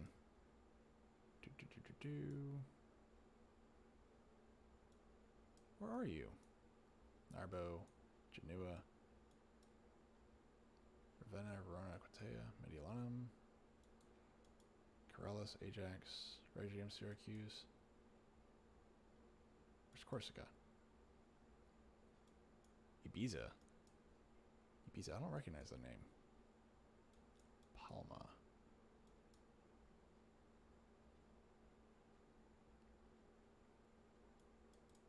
Oh, jeez, dude, I forgot that. I forgot I even owned that. Jeez. That's trade, I think. Oh, Ajax, trade, military. You're right.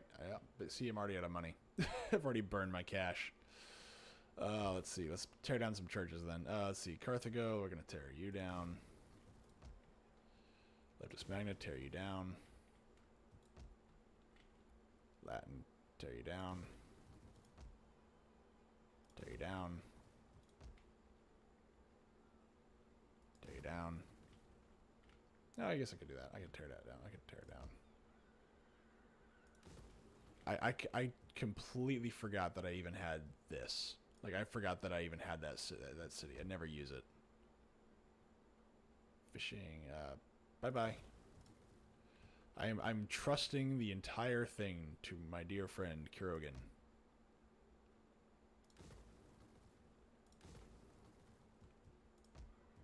Then tear it down. See Venetia. So we're gonna leave the one in Rome. We're gonna leave the one in Rome. Just because. It just seems weird to tear down the Latin church in Rome.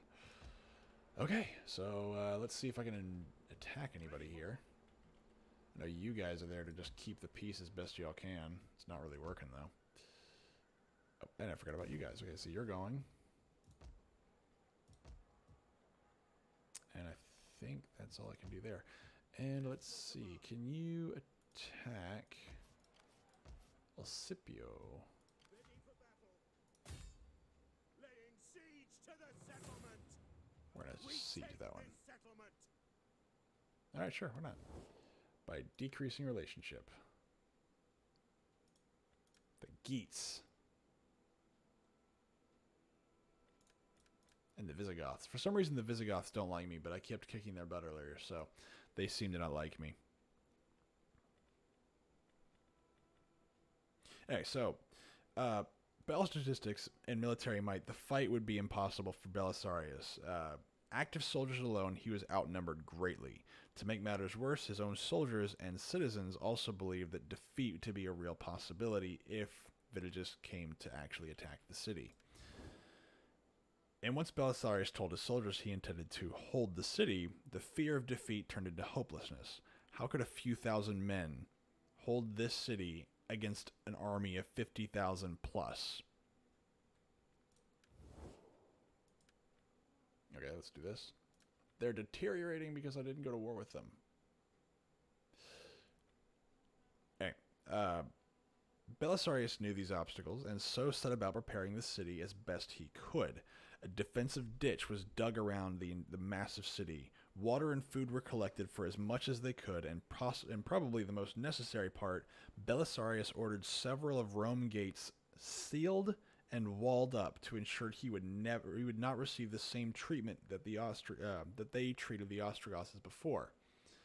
As the Byzantines for $666. Okay. Welcome, welcome. In a spirit of good Roman hospitality, I welcome you and will listen. This sounds like a very weird sum. This sounds very, very bad. Wow. Okay. That's weird. Jeez. Your honor displays. You know, I've played Rome like classic so many times. I know that one a little bit better, but that's funny. Tongue to your word. That's funny. Please accept This as never the occurred to most me to play humble with this. Your people's reputation goes before you. Find a Wow. Please accept as a most humble audience for your terms, my All right, now I gotta try something else here. I gotta see if I can do that again, just to see if it'll work. Let the Lord God No. smile. Well, now I got some money in the bank. That worked. That's weird. It's very weird. Crazy. Bring me the ledgers. I will look over them. ready for orders. Oh, no worries, man. We're not gonna get too deep into it today, because the real siege. We're gonna get into some of that, because I want to dedicate some real time for that. But hey, man, we're gonna see if this will work. So right now, let's see if we can. Let's kill these guys first. Let's get rid of these guys. I don't want these guys around here anymore. And I want to see if I can take this place back.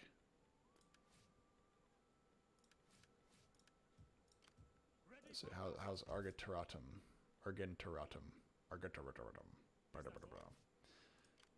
I think the garrison's gonna be too tough. Yeah, they got a lot of soldiers. Just for the garrison. That doesn't include the actual army. That's just the garrison. Not good. Not good at all. So let's see if I can get you guys back up here. I can reinforce you, because you're not going to be able to take the city of Visantio from me. It's just not going to happen. They're not going to be able to take it from me no matter what they do. It's just going to be a massacre. I've got a relatively full army. I've got some velites. I've got some archers. This place is pretty secure. Even against onagers, they're not going to make it. And actually, let's make sure, yeah, they're all dead. Hey, so, where was I?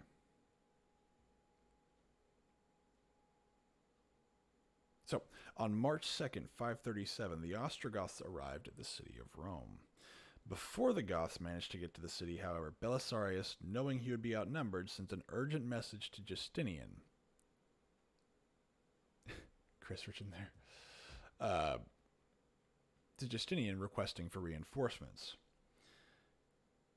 The Goths formed about 6 different camps west of the Tiber River. Now, I really wish I could kind of show this part, because like I have actually looked at the ancient maps to see if I can figure out where they all went.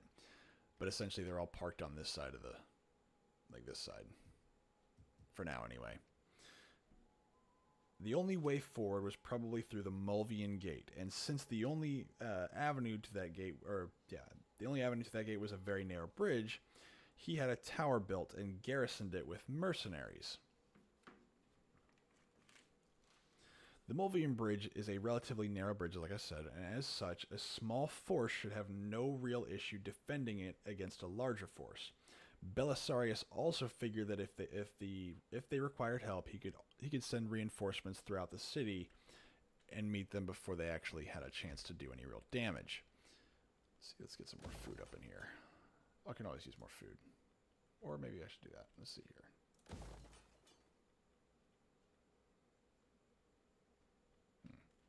Let me think about what I can upgrade here. Let's do bathhouses. Yeah, bathhouses.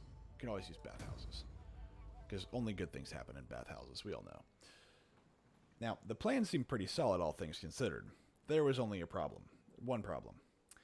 The mercenaries were terrified. Terrified of the approaching enemy. So they defected, handing over the bridge to the Goths. Belisarius, not aware of his garrison deserting, was personally performing recon with a cavalry group of about 1,000 cavalrymen. Hello, what's this? Nope. Outside of the actual city the next morning. The Goths were waiting for him, or just at the right place at the right time. What the? I'll just die then. We're at the right place at the right time, and Belisarius had ridden directly into a Gothic force. Now, the traitorous mercenaries pointed him out. They pointed out the guy wearing the red armor on the very, very white horse and told everybody, that's him. That's Belisarius. Now, unlike the Western Romans, whose tactics had not ever advanced since basically antiquity, the Eastern Romans had a bit of a different view on how to fight wars. He lived on horseback, and most of his army's strength relied on horseback. Let's just do this. Oh, roof. Rebellion imminent. That's not good. Can I can't adopt anybody. I just don't have the... I don't have it. I don't have the ability. So I think I'm just kind of stuck to live with wavering loyalty for a while. Hello. Elite Palatina. Nice. Look at that. Moving up in the world. Look at all that. Jeez. Yeah, that's a lot of money, dude. That is a crap ton of money. I did not expect to get that much money. So now I can actually do something about this. I like this. That was just from the churches? Jeez. That makes sense. Churches at this time were horrendously corrupt. I missed one. But yeah, churches at this time were bad. I think we talked about it during the reign of Majorian. Like this was oh crap. Two more. Oh my lord. 2 more. Okay. That's not good. Jeez. Crap. I'm gonna have to break that off. I'm not gonna be able to fight all that. And I have no really way to recruit much else. Let's see here.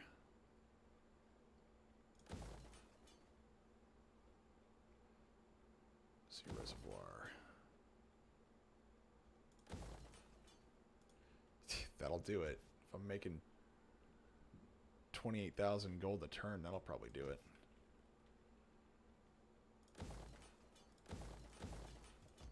Let's see if I can upgrade all my troopers here real quick. That was a lot of freaking gold for one turn. Good lord. I was not expecting that kind of a turnout. Oh, no, don't want that. Get rid of it. Let's see what I have. Rally field. What do I have over here? I know I have Aquilea's got some stuff.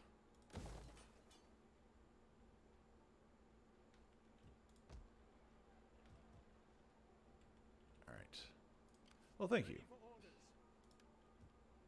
Let's see if I can continue rallying soldiers to my cause here. Okay, so, as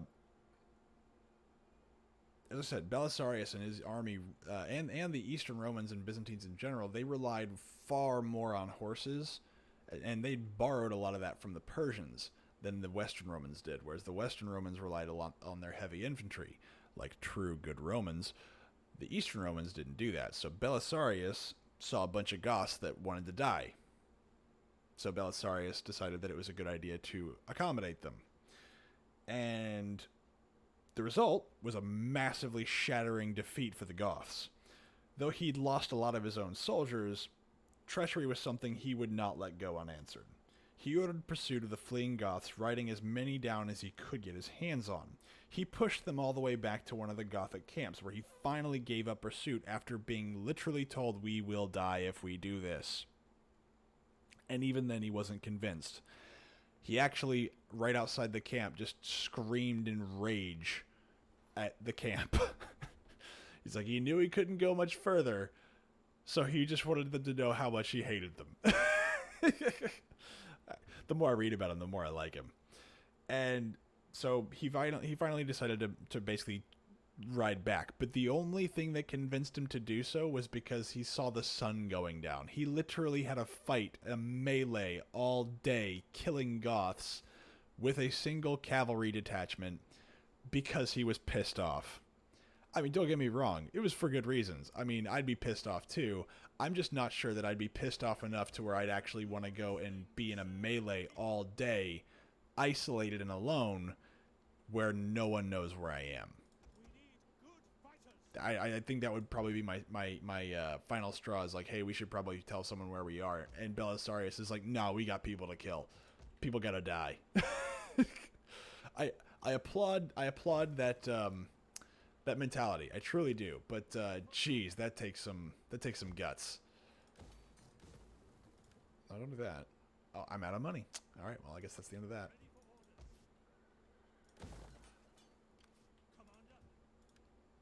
Hello. Governor of Rome. What do you mean, Governor of Rome? There you go.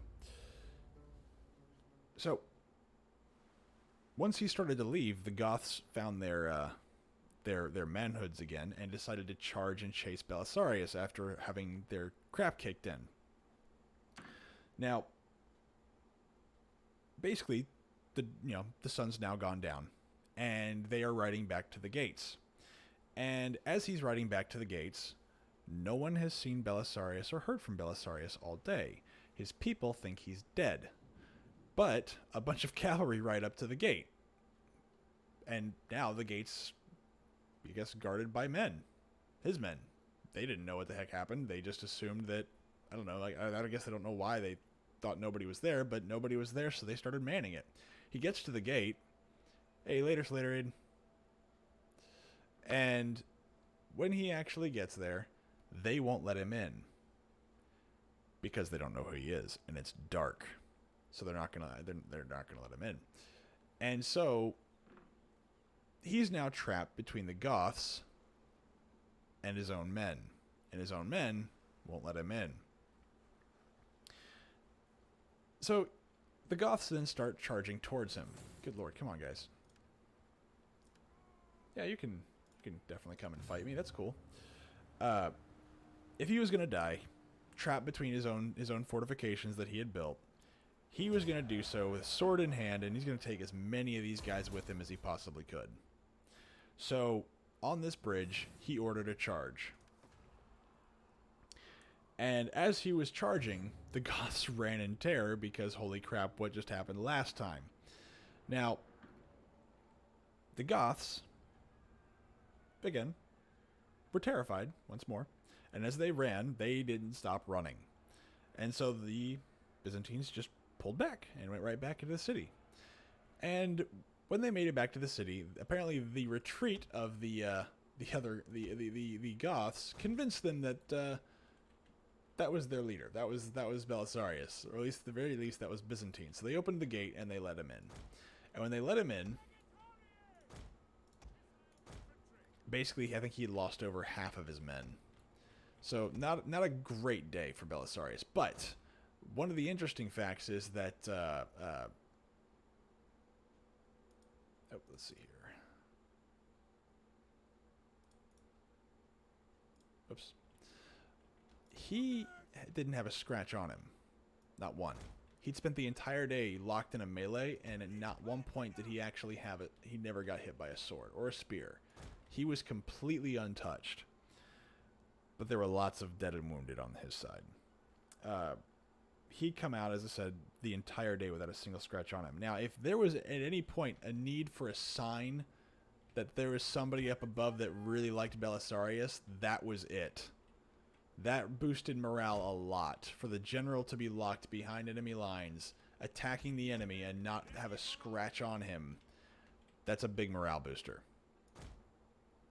Now, that was day one of the siege of Rome. And it had finally ended. In the distance, Belisarius saw the last hopes of reinforcements fading. The 6th Gothic camps that had essentially controlled, now packed up, had deployed and controlled all the 6 major ways in and out of Rome, had turned into 7, the only other way back into the city. The only real secure way for reinforcements was being sealed. Though preparations had been made, Belisarius realized it would not be enough, and without reinforcements, the chances of victory were going from slim to almost non-existent. And with that, we will find out what happens next week when we begin the real siege of Rome. And so from there we are done with our little history lesson for the evening. I hope everybody enjoyed tonight. I know we had a lot of interruptions, but it's okay. It's okay. We love interruptions. We love conversation here.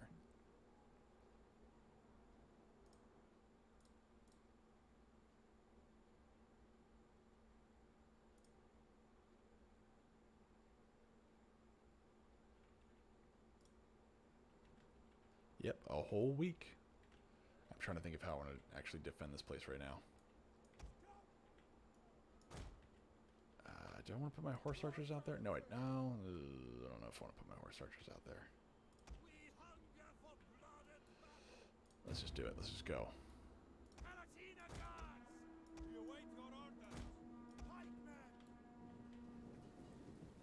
Yeah, see, I got my own pikemen now. Ain't no one getting through that gate. Well, if they do, they're just going to get a lot of dead bodies. Pikemen are so awesome. At least these pikemen are. See, now one thing I would love to see is something that everybody would find really silly. But like this formation, we actually talked about this not too long ago, is this formation, the way they would defend against missiles, is they would actually swing their long spears back and forth or in a circle to knock out the arrows that get shot their way. I'm not sure how effective it was, but I just find it very interesting, and I would love to see that happen. Like, you know, maybe an ability they can turn on to like reduce, I guess, the number of arrows they get through or something. That being said, that, you know, Total War Attila is unfortunately a game of spreadsheets. After, was it Shogun 2? They decided to simplify the game, and so they basically is a game of spreadsheets rather than it is a game of tactics, which makes me very, very sad.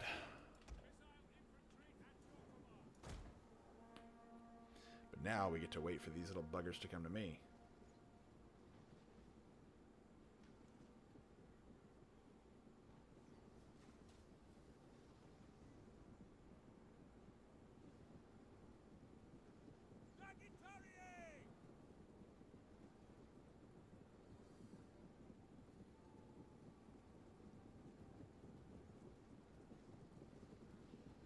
There we go. Sorry, someone from work just texted me. I was like, okay, hold on, what's going on here?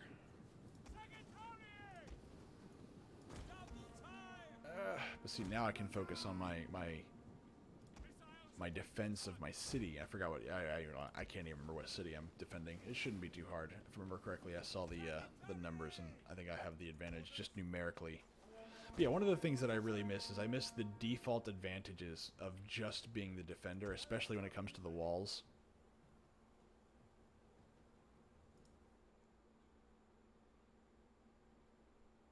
We're under attack! Enemy units have been rallied!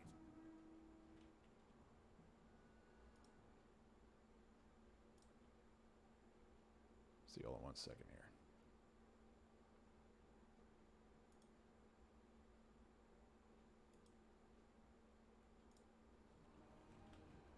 Okay, jeez. Sorry about that, guys. But anyway, I hope everybody enjoyed it. I know it's kind of bits and pieces there. I try to keep it into one solid section, but ugh. That's the one thing about playing games and talking at the same time, is it works sometimes. I want to see a silly Tetsudo because I'm here. We're gonna see a silly Tetsudo. Yeah, there we go. Look at all those holes. Look at all those holes. Perfect. Yeah, love it. Love it, love it, love it, love it.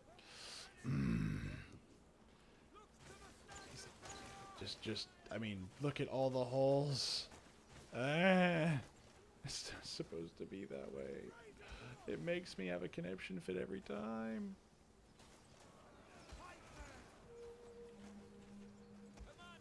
It's not fair. Oh, there we go. See, there they are. And they're just going to run in here and get murdered. Just completely murdered by frickin' pikemen. Although it looks like my pikemen are just getting murdered themselves. Jeez. What is going on here? They got, what? They got Western Auxilia Palatina. Yeah, usually these guys are pretty rough. Actually, I was playing Rome Remaster the other day, and they must have done something to the hoplites, because holy crap, they got nerfed.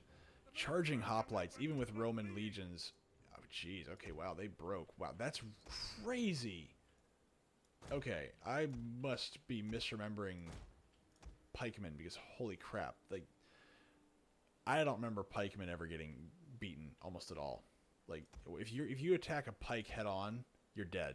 Like, doesn't matter what it is. Horses, of course, horses. They were, but the thing is, like, they kind of are supposed to be. Like, a phalanx is hard to break. I mean, it's not an easy formation, especially if you attack it head on. It's not an easy formation to break, especially if you just, again, you just charge it. Even the Macedonian phalanx, which is what we saw, or what those guys are doing, that's still there, man. Like, that's still a massively difficult formation to break. You've got 5 lines of pikes pointing at you, and you've got a lot more behind them. They are really powerful, but that's kind of the point. That they weren't really meant to be a force that you charge.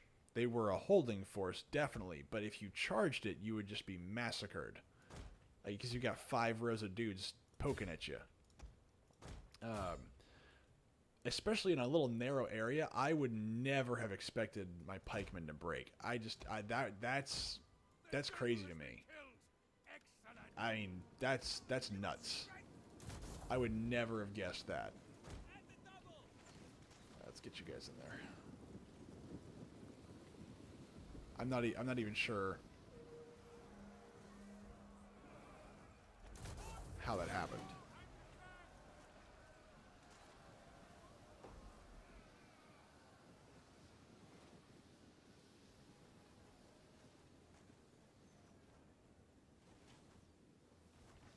The day is yours.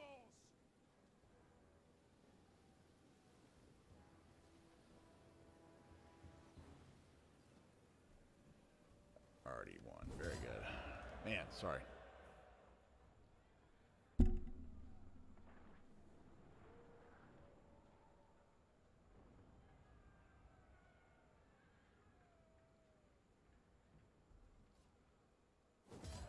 Alright. I lost my entire pikeman force. Good lord.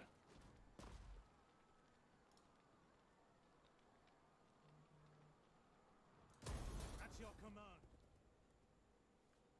Yes, go to Seguzio. You will die.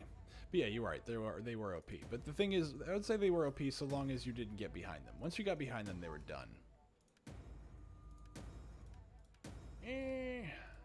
Look at all these unhappy people. Look at all unhappy people. Bum bum bum bum bum bum bum. All the unhappy people.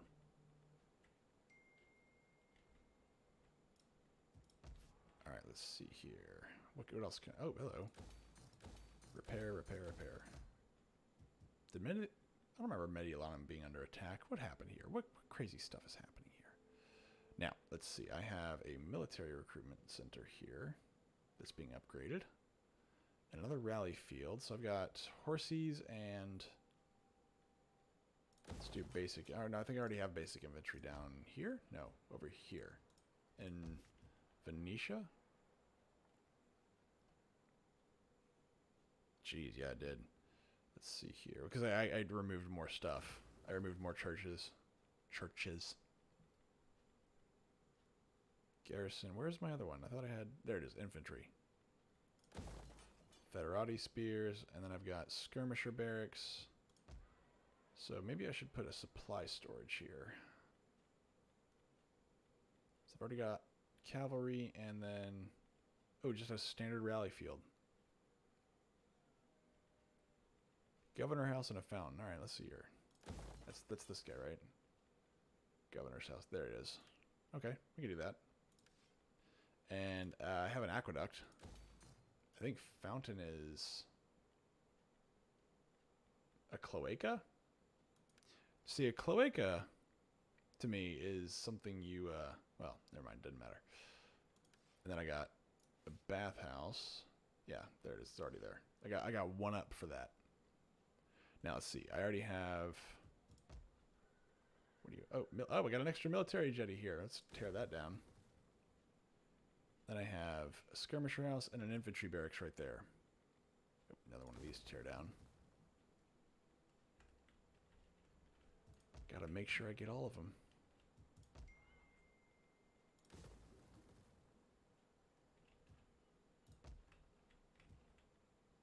then let's see if we can get one of these waterworks. Let's get the capital up there. One of these. Commander. And I really need to upgrade this. Yeah, that's already in the middle of being upgraded.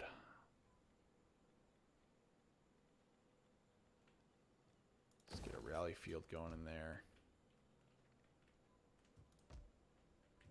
Ugh, they're still trying to piss in my cereal here. Ready for battle. Why do all these people not like me? I'm their best friend. That's your command.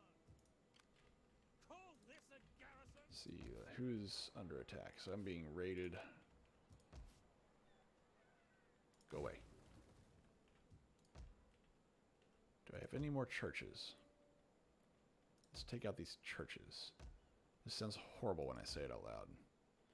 I am not the city. I'm not the nation of France right now, which is currently burning all of its churches to the ground. Waka waka waka.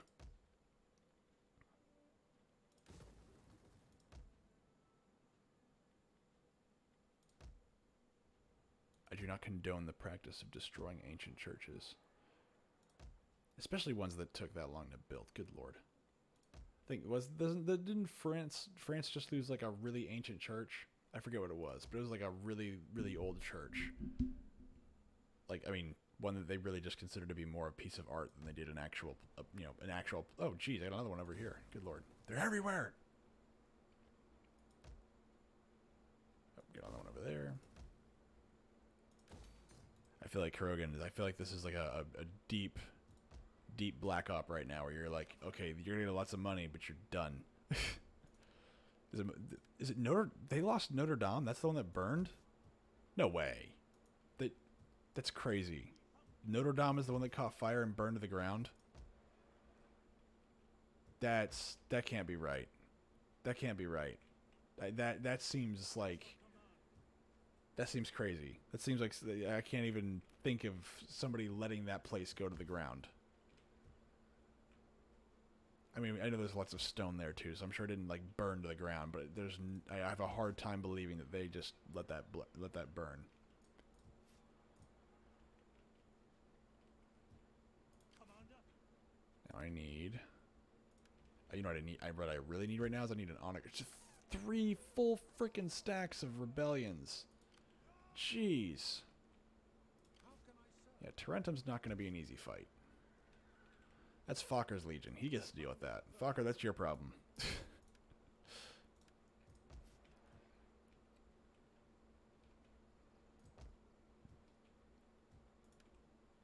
Hello? Ooh, more traditions.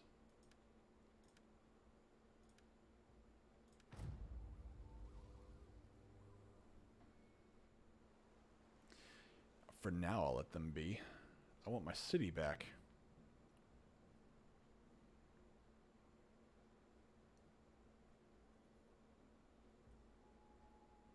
Besides, they've got 3 there. No, they won't. But still, they're still taking one of my cities out, especially a major city and a trade city.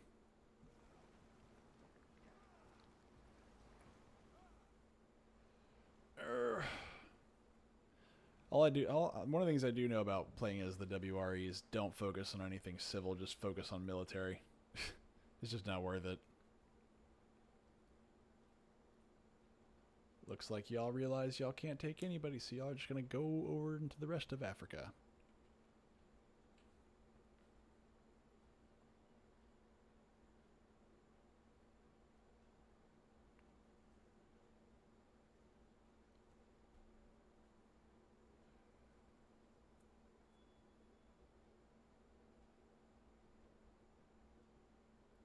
Come on, turn faster. Turn faster! Wee, wee, wee. But was it really? Hold on, I gotta search this up now. It was Notre Dame, really?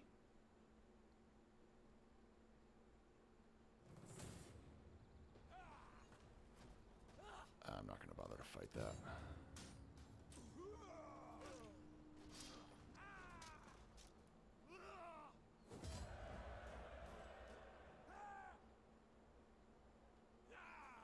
Oh my god, it was Notre Dame.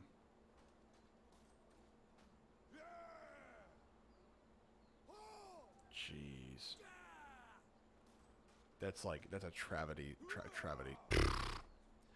Travesty and tragedy mixed together is travesty. So that's a new term I just made up. So I'm gonna copyright that right now. That's mine. And I give you all permission to use it. But only the ones that watch the stream live.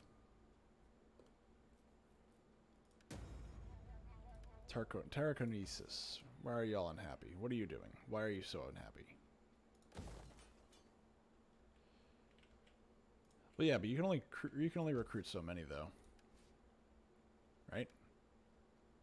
C5 research, public order dependency. Okay, that's not bad. Let's see here. Then Christianity's probably falling. Yeah, it's falling. I really need all these places to be that. And this is not much better because this increases paganism. And this, I probably want to tear this down, but I kind of don't want to. It's classical, but I'm not recruiting it. I'm not recruiting any soldiers in here.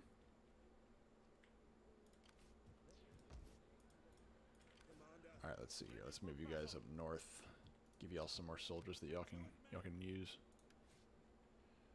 And then let's see here. Zeal. What do y'all get? Special ability cooldown rate 25. Missile command. Melee damage. I'll take the Zeal. No, but it's my Augustus statue, man. Man. But I already have a capital right here, though. See, look at that. See? I don't want to tear down my Augustus statue. You're asking me to tear down like stuff that matters. Meanwhile, I'm tearing down all the churches that I'm just saying that's bad to tear down. Don't do as I do, do as I say.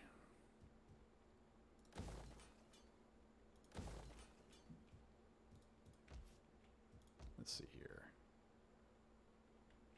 Where did I throw that? I can tear it down. Just makes me sad to tear down a good statue of Augustus. Now, I actually saw, was like, because, you know that famous Augustus statue? I saw I guess like a what do you want to call it? Not a rendition, but like somebody restoring it like digitally to show us what it looked like before like the rain and whatnot washed it away. And I'm not gonna lie, that looked terrible. Augustus, the statue of Augustus in full like color, based on the way that they said that it looked, he looks like an idiot. I'm sorry. I mean, I get it, but like, you know, it looks very gaudy and silly, and I was like, if I was the emperor, and I get back then it's a bit different, but still, I was like, if I was the emperor, I'd be a little bit like, don't do that. don't make me look stupid. What's wrong with you people?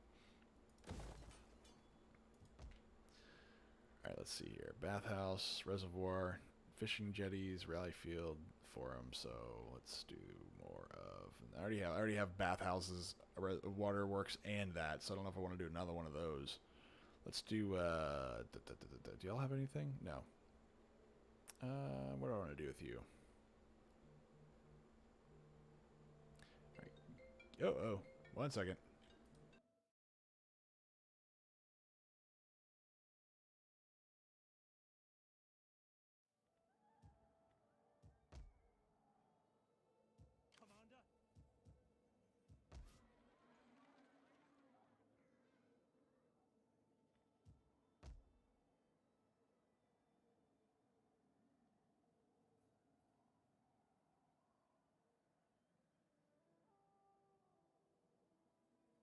Sorry about that. When text messages from work turn into phone calls and all of it's just 10 seconds of work. Yeesh. So I apologize about that again. Little inconveniences. So tearing down, let's see, cavalry stables. Ooh, I forgot about spies. Spies. Where's my spies? Give me spies. Give me all of the spies. Looks like these guys love cavalry, so I will take it. Give me more spies. Yeah, I used to use them when I was playing as the Eastern Roman Empire. I would always use them for that. I would just stack them all on top of Constantinople. And now what I tried to do is, just for fun, I would just to see how high I can get the income from Constantinople. I managed to knock down the corruption by what, 30-40%. So in reality, I was had 10%, 5% of corruption. It's kind of nice. It was kind of nice. Now let's see.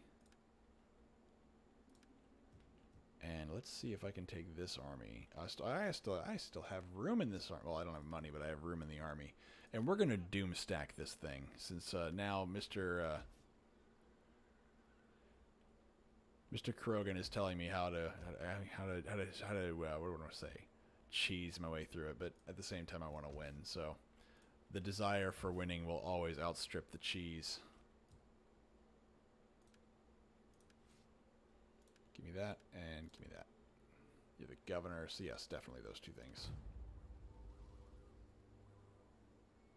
Come on. See, now if I can make it, what I'd probably want to do is actually put a small force in England and start retaking England. But we'll get there. We'll get there. If I'm pulling in an average of 12,000 gold per turn, oh yeah, we're getting there. I didn't realize how much money my churches were costing me. And heck, even if I don't worry about it and I just keep the public order really high, it won't matter.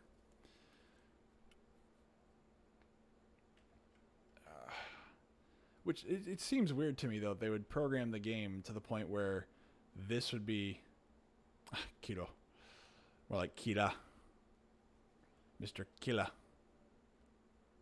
or Akira.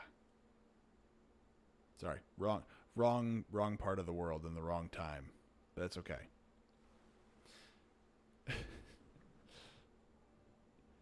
So come on.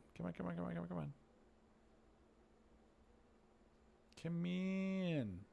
You know, one of the things I really do miss about the old Total Wars is the non-aggression pact. Tell you what, can you give me money? They rejected my offer. I miss the old, like the videos they used to put in. I'm sure that costed them money, but infant no! Uh-oh. Oh, got a bunch of offices that have just passed. No! Specialized craftsman. See, the thing is, I can't upgrade that. Like, if I upgrade this stuff, I'm going to lose things. It's not good. I find it funny that, like, literally the Dark Age. So, what year is it right now? What year is it? 412. So, in 100 years? 100 years, the Dark Ages will begin. Like, not exactly. It's kind of rough, but in 100 years, the Dark Ages begin, and it's crazy that the Dark Ages happen solely because people forgot how to speak Latin. It's crazy to me. Come fight with us. 17. Soldiering. It's a good life. Maybe not solely, but it's a really, really big reason for it. Oh, good lord. Brakara.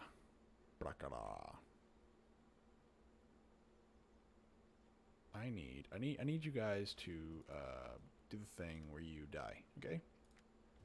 I really need you to die. Just all of y'all. Need you to die. And you why are you all fighting me? Why are you fighting the inevitable? I will retain my empire. Make haste, men.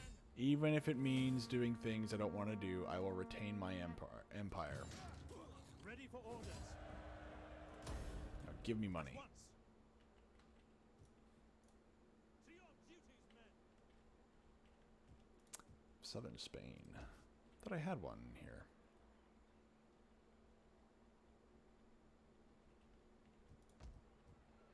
So I got one over here. That doesn't look like it's going to be public order. It looks like it's going to be the exact opposite. Oh, vineyard, not olive press. Vineyard. Vineyard. Let's see. Where can I can't build one right now, but whenever I get enough people, I will. And I need... Tingy is seemingly doing okay, so let's move you guys back up here. So I'm gonna leave you all -6. God dang it! Why are y'all so unhappy all the time? You just can't be happy no matter what you do. Malacca. I actually looked it up one day and it's just like generic curse word. Oh, hello. What's my mouse doing? Stop it. Stop it, mouse. I don't pay you to jack up on me. Some people might find it weird that you pay your mouse, but you know, it just seems that it does that. It requires money. Let's see here. Resource production, religious influence, wealth +5 from cultural buildings, wealth 600 from industry. Give me the wealth. I want the money. Give me the money. Give me the sweet, sweet money. Oh, I'm sorry. I thought you were cursing at me. This is why, you know, language is so funny. Let's see here. Malacca. Really? This is the one with the vineyard? Oh, it is. Or orchards. Orchards? You mean orchards? There you go, orchards. Man, I thought you were cursing at me, man. Which I approve of. I approve being cursed at sometimes. Because clearly, you are way better at this than I am. Alright, so we need to go to war with some people now that I have a war economy going on. Well, I don't have one yet, but I will. Soon. Eventually. Maybe. Sort of. Now, let's see. Trade jetties. Let's get some more money going. What's my... Yeah, no. Now, where is that? There's my cavalry stables. I thought I... Stop it. Mouse, stop it. It's being silly, and it doesn't want to do what I tell it to do. It's very inappropriate. This is my carpenter. Is it I thought it was Malacca, not Maraca. Ready for orders. I don't know. Alright, let's see here. I want my... So I've got my elite Palatinas here already. I've got some cavalry. I think I've got a well-rounded troop, but that's a level 1. I don't want a level 1 cavalry. I thought I upgraded my cavalry. What the heck? Commander. I mean, I could get more cataphracts, but no. No. Where's my archers? Where are they? Ah, there they are. Let's just shimmy you guys right over here. You have further orders. My Greek is not very good. As a matter of fact, it's non-existent. So not only is it not very good, it doesn't exist. So I probably shouldn't even say it's not very good. It's just no. It's Greek, right? Malacca? We hunger Malacca? for It sounds Greek. I think Greek. Oh, I will. Or die trying. And right now I should probably focus more on playing than just talking. Let's see here. So actually, one of the things I did want to talk about is Fokker was so kind and loving to show me the new Dead Space trailer, and I am excited, and I'm also a little bit, you know, tepid. Maybe tepid is not the right word. Fearful, terrified. What's another word? Stop it, mouse. Good lord, what is wrong with you? You keep flipping out. Please stop doing this to me. And here's the reason why. One of the things that I do like Dead Space, so if anybody doesn't really watch anything other than I do than this, I really enjoy Dead Space. However, it does not enjoy me. I have a very low tolerance for horror, but I really like Dead Space. It's very weird. It's a very strange relationship. Please don't ask me to explain it. I don't know. I don't even know why myself. And the first thing I did when I saw that is I started looking up, if I could, who the lead creators were going to be, the developers, and I didn't really see any names that I recognized, and I didn't see any names that stuck out to me as being part of the original team, and I could not find anybody from the original team being on the new development team. Now, based on what they said they were going to do, that's not necessarily a bad thing because it sounds like they're just going to recreate the original game. I am not against this. I am not against them. Oh, hello. Why do I have two? Oh, I have two capitals here. Whatever. Fine. I'm not against them remaking the game to see if people are interested in the franchise. Like, they are porting it into the Frostbite engine, and I won't lie, I'm not really overly familiar with the Frostbite engine in comparison to what the other engine did. I have heard some concerning things about it, but I don't know if that's just people being hateful and mean versus people that are actually well informed on the subject. I won't lie, I know very little about lots of different game engines. I know there are some that are meant for different types of games. Frostbite seems to be one that's relatively well-rounded, kind of like the Unreal Engine. More public order. But it still concerns me that I don't see any of the original creatives on that team. And I'm probably still going to want to Dead Space is fantastic. It's a great game. It is a great horror game, and I enjoyed the crap out of it. It took me forever to beat it because I kept freaking out like a little girl. And if you want to see that more, if you want to see me scream and squeal like a little girl, then just wait till October. I have a whole lineup of things that terrify me that I'm going to play for everybody's enjoyment. It's going to be a lot of fun.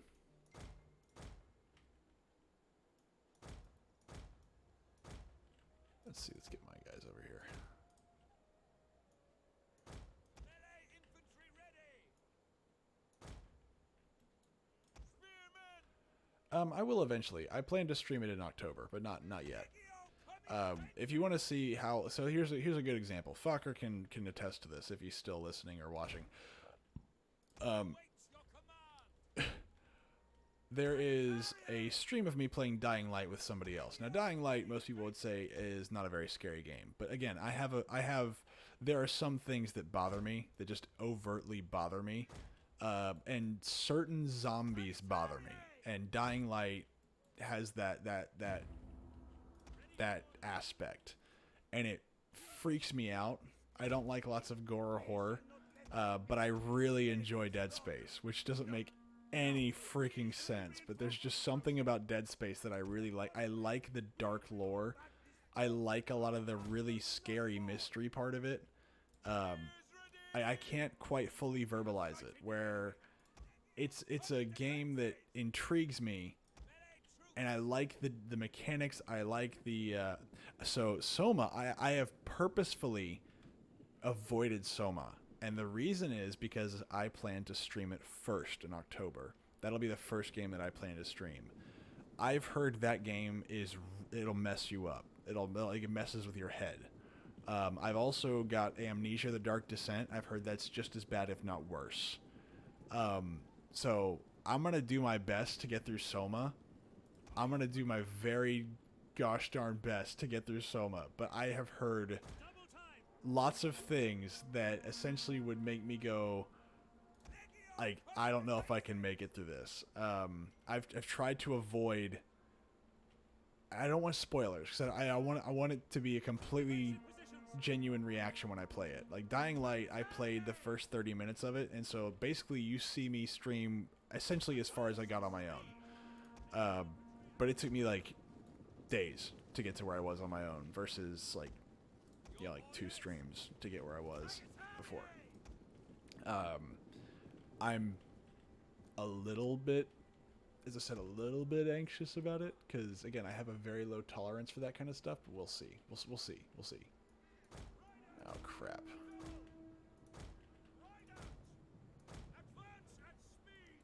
I do know that that the guys that did Soma they take pride in horror.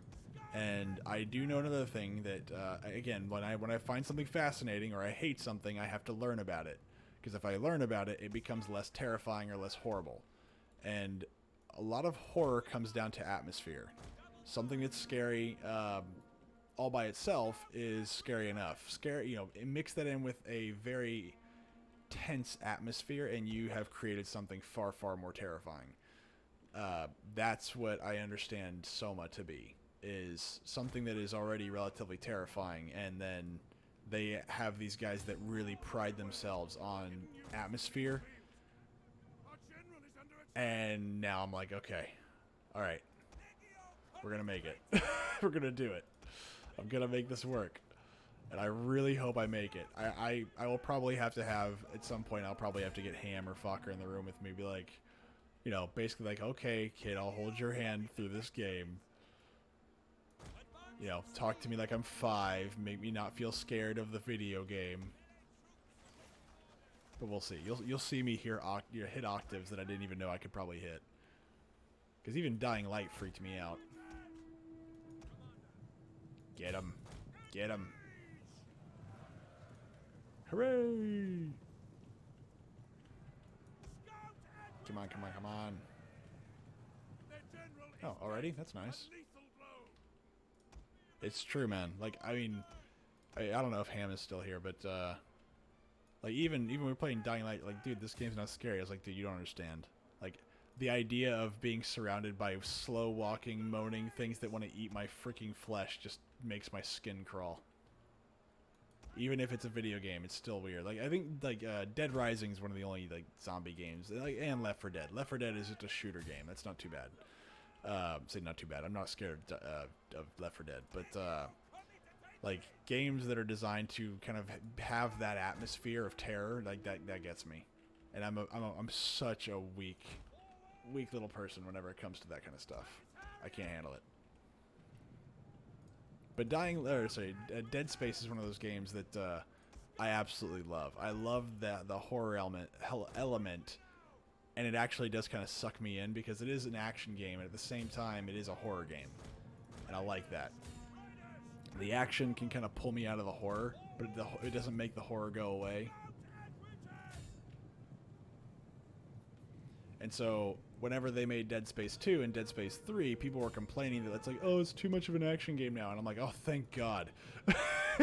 I love the atmosphere. I love the universe, but I really, really, really can't handle the horror element. And I don't think it's true. Or at the very least, I'm such a lightweight when it comes to it, I can't tell the difference. Dead Space 3, I can tell the difference, but not Dead Space 2. Dead Space 2 to me was roughly the same as Dead Space 1 for atmosphere. As a matter of fact, there's some more things in Dead Space 2 that make me go, wow, okay, I don't like that at all. That genuinely freaks me out. Like, so here's another good example. So anything with kids, like, you know, using kids as either fodder or, like, something horrifying always kind of unnerves me. And in Dead Space 2 and in a game called Drakengard, they have enemies that are children, and that messes me up. I don't like that. But I find it interesting. But at the same time, like, you know, like, I don't feel comfortable anymore. Yeah, we got. It's a ways to go, though. It's a ways to go. You never know what can happen. God forbid something happen, though. God forbid something happen between now and then where I can't do it. But you never know. As of right now, that is the plan. And we will see what happens. Maybe something crazy will happen. My darkest fear. I don't know why I keep having this play in my head, but it's like, yeah, it'll be like October 1st, and on October 1st, your graphics card's gonna die. That's what I'm waiting for. I'm waiting for something horrible to happen. And then it's like, oh yeah, no, you can't stream anymore. It's like that's my nightmare right now. Not that I've had any reason to believe that'll happen, but I think I heard of some early release games that I was interested in, and like apparently there's scenarios where because of the coding it like fries people's GPUs, and I was like, oh jeez, god dang it. But actually, we finished Freedom Fighters not too long ago. Yeah, no, that thought. Don't make me go back into that headspace, man. Don't do it. Don't make me do it. Like I'll be laughing eventually, but man, I'm gonna be like, ugh. Yeah, but anything with children freaks me out, especially that part. That part's gonna get me. Like I might tear up at that part. I'm like, man, that's not right, dude. It's not cool. There's babies. Like here's another good thing. I'm veering off course again. So like there's the Aliens versus Predator movies. Terrible movies, awful movies, absolutely love them. But there's one scene that just makes my skin crawl, and it's when the Predator predator alien like basically dumps a bunch of eggs inside of some poor pregnant woman's stomach, and I was like, no, no, ah, I can't handle that. I'll start squirming in my chair. I just can't do it. I can't do that. Even though the whole thing is cheesy and stupid, I just can't handle that. It's too much. Oh look, they're throwing their lawn darts at him. Whee! It looks like rain. I like that. See, I got so excited to tell you that story about how much I really enjoyed really crappy movies. I completely forgot the other part. Forgot what I was gonna say. It is, and it makes my skin crawl every time. And I can't watch it that much, but I do enjoy it because it's just... Look, normally I'm really, really anal about movies, and Iron Ham can attest to this. Ham will constantly tell you that I can't enjoy anything, and he's like... I'm willing to accept that. I'm willing to accept the fact that I don't like lots of things because I have standards. And he'll just say, yeah, your standards are impossible. And I was like, no, I don't think so, because I like lots of things, but just not things that are garbage. But there are some things that are garbage that I do enjoy. One of them is the Aliens versus Predators movies. Actually, I like all the Alien movies. I know that some are better than others, but I like all the Alien movies too. Alien being my favorite. See, this is another really fun thing. I don't see Alien as a horror movie. I see it as a thriller.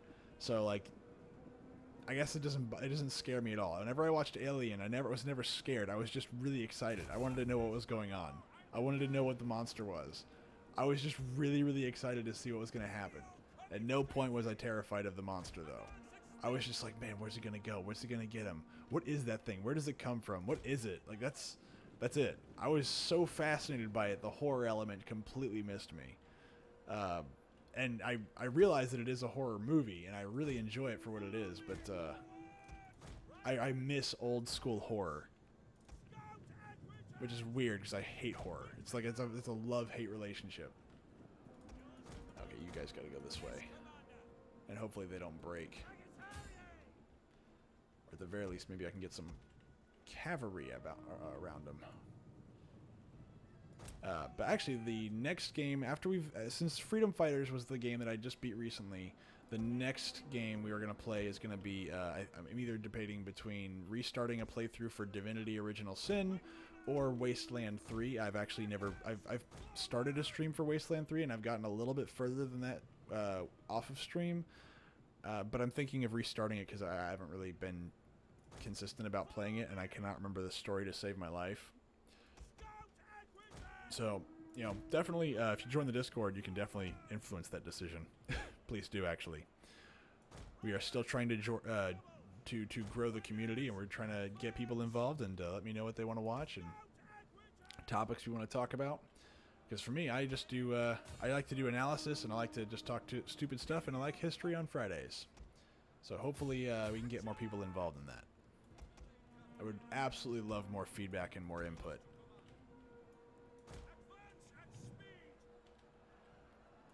Ugh. I just keep seeing your last message, and I just keep rethinking of that one scene, and I never should have talked about it. Because now it's like making me, it's making my skin crawl. It just keeps playing over and over in my head.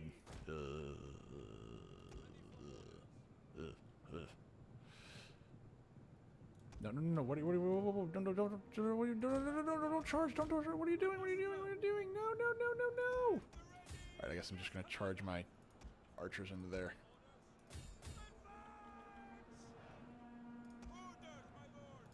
Yes. Come on. Get my foreign spearmen up there.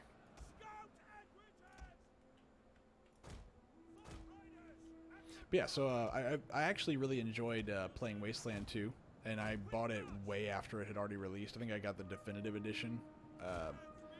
And I was told that it was basically a modern version of early Fallout, modern version of Fallout, classic Fallout. And I was like, oh, that's a pretty cool idea. I love Fallout. And so I played it, and I was like, this is nothing like Fallout, and I just stopped playing it.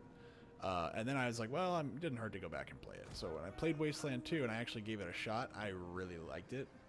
And so I was like, oh, that's awesome. Then like very soon after that, Wasteland 3 came out, and I was like, I don't have the money. And then one day I think I got it on sale for like 30% off, and I was like, all right, I'm getting it. but I'm not going to play it until I beat Wasteland 2. And I did beat Wasteland 2. And after that, I was like, okay, I kind of want to play Wasteland 2 again. And that's how I know I really like a game. I can enjoy a game, but not want to replay it. To me, you as a developer, you've done a fantastic job. If my next response once I've beaten it is, I kind of want to do that again. That's kind of my litmus test for whether or not a game is really good. Like when it surpasses the realm of good to great, almost.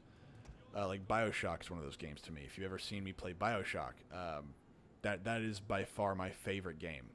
It is fantastic.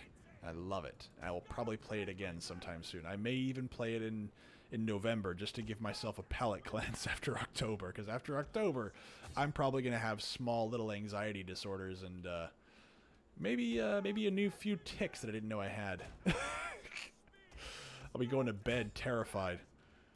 And so, like, Wasteland 2, it's not great.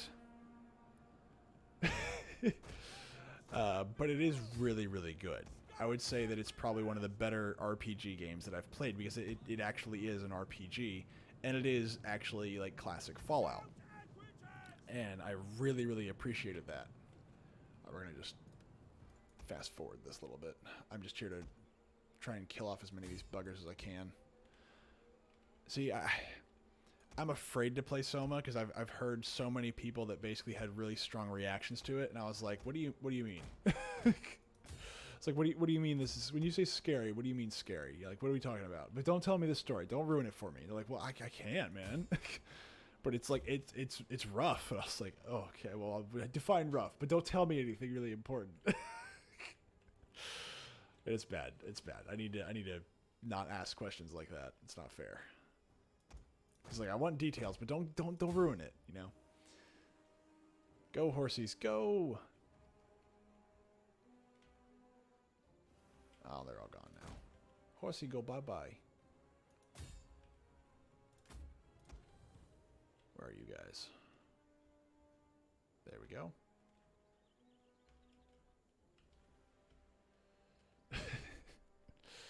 I know, right? What I'm asking for isn't really like, you know...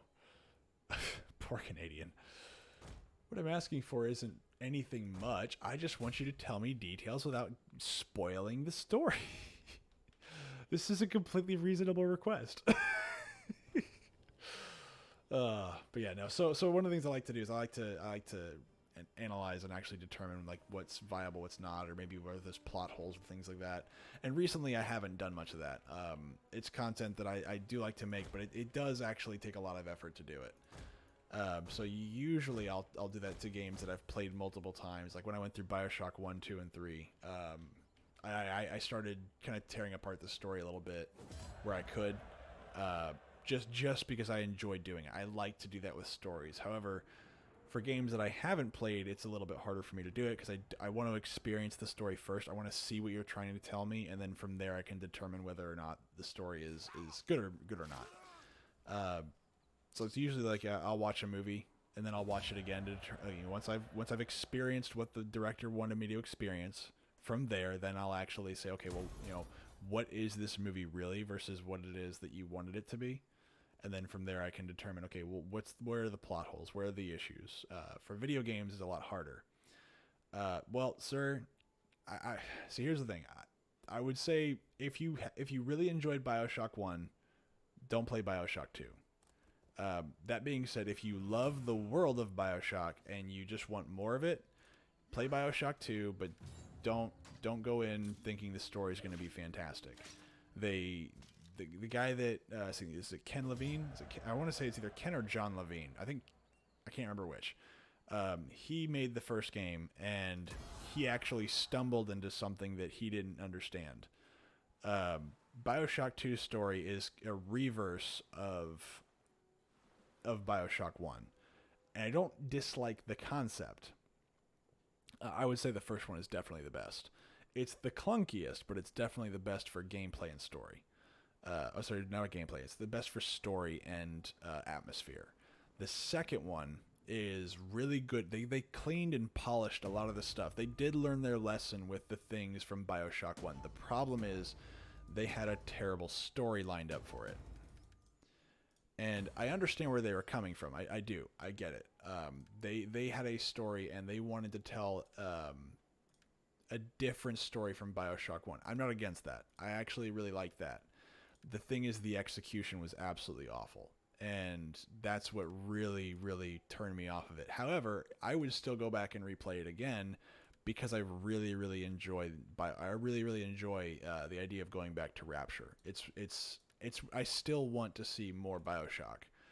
The problem is that I realize that any BioShock game we get now is going to probably be garbage.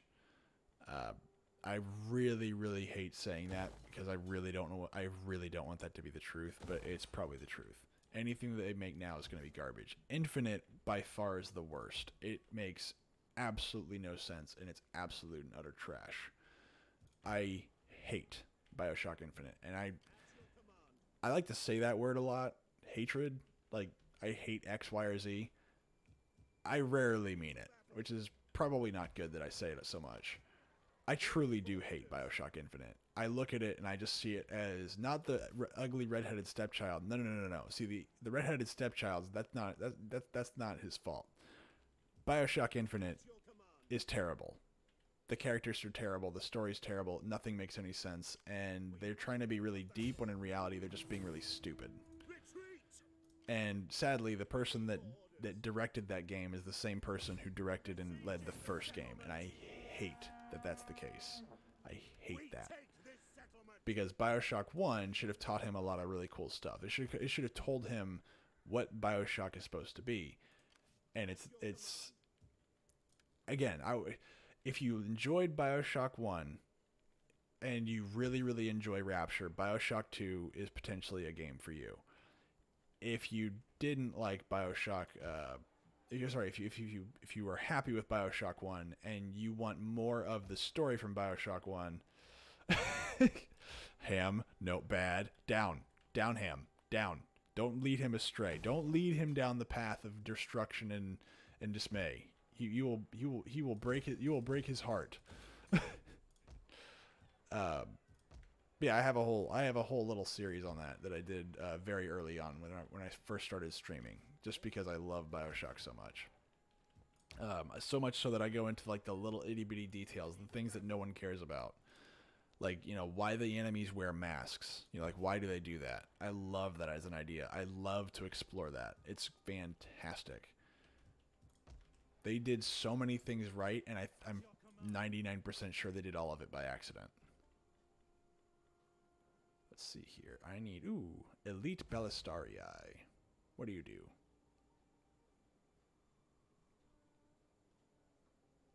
I think we're going to take one more turn, and then we're going to call it a night. Wait, I missed one? I missed one. I did? Where? Regium. I know where you're around here somewhere. You have to be around here somewhere. Regium. Well, so the splicers are interesting to me because the splicers are, of course, the citizens of Rapture, and they still have free will, right? They're still military port.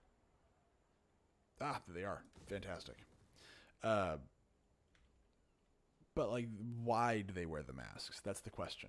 And if you listen to them, so one of the things you can do is if you get the chameleon technique and you just sit and wait, they'll walk by you and they'll talk. They'll give you their inner monologue, and I love that. I absolutely love it. It's a story inside of a story, and it's absolutely fantastic. And let me see, where's my spies here? Oh, hello, Mr. King. I love kings. I love beheading kings. And so that inner monologue tells you what they're thinking, and then based on that, you can actually piece that together with the world around you and come up with a reason as to why they do certain things. So, like, the reason they wear the masks is because they're trying to hide their face from God. And which is really weird. You never pick that up. The game never talks about it. The game doesn't bring attention to it almost at all. But based on the way they talk, the way they act, and the fact that there's a lot of religious undertone with certain parts of the game, that the reason they do certain things is because they are ashamed of themselves and they don't believe that they're worthy of redemption. And they're trying to hide their face from God. And you can pick this up because well, it's not that they don't want that. It's not the issue. It's just they don't believe it. Like, they think that it's too late, but they cry out for. So, like, one of the things that if you just listen, a lot of the guys are saying, like, why can't I see your face anymore? Like, why can't I feel your presence anymore? Where is your light? You know, that kind of stuff. Well, there's a lot of double meaning to that, because when you're that far under the ocean, there is no light. Like, the only light you see underwater that far is the light produced from the city. And the city essentially is a prison. It's an entire prison for all the things that essentially human nature will cause, and that's nothing really any good. And that's another big thing of the game is another big undertone for the game is that the game itself is a critique on human nature. Some people say it's capitalism. Some people say it's on Ayn Rand. What it really is it's a critique on human nature. Nobody made them do the things they did. They did it because they wanted to. Like the fact that, you know, like as Atlas says at one point, like, you know, you see mothers will strangle their babies in their cribs. Everybody went nuts because of all the stuff that Rapture offered.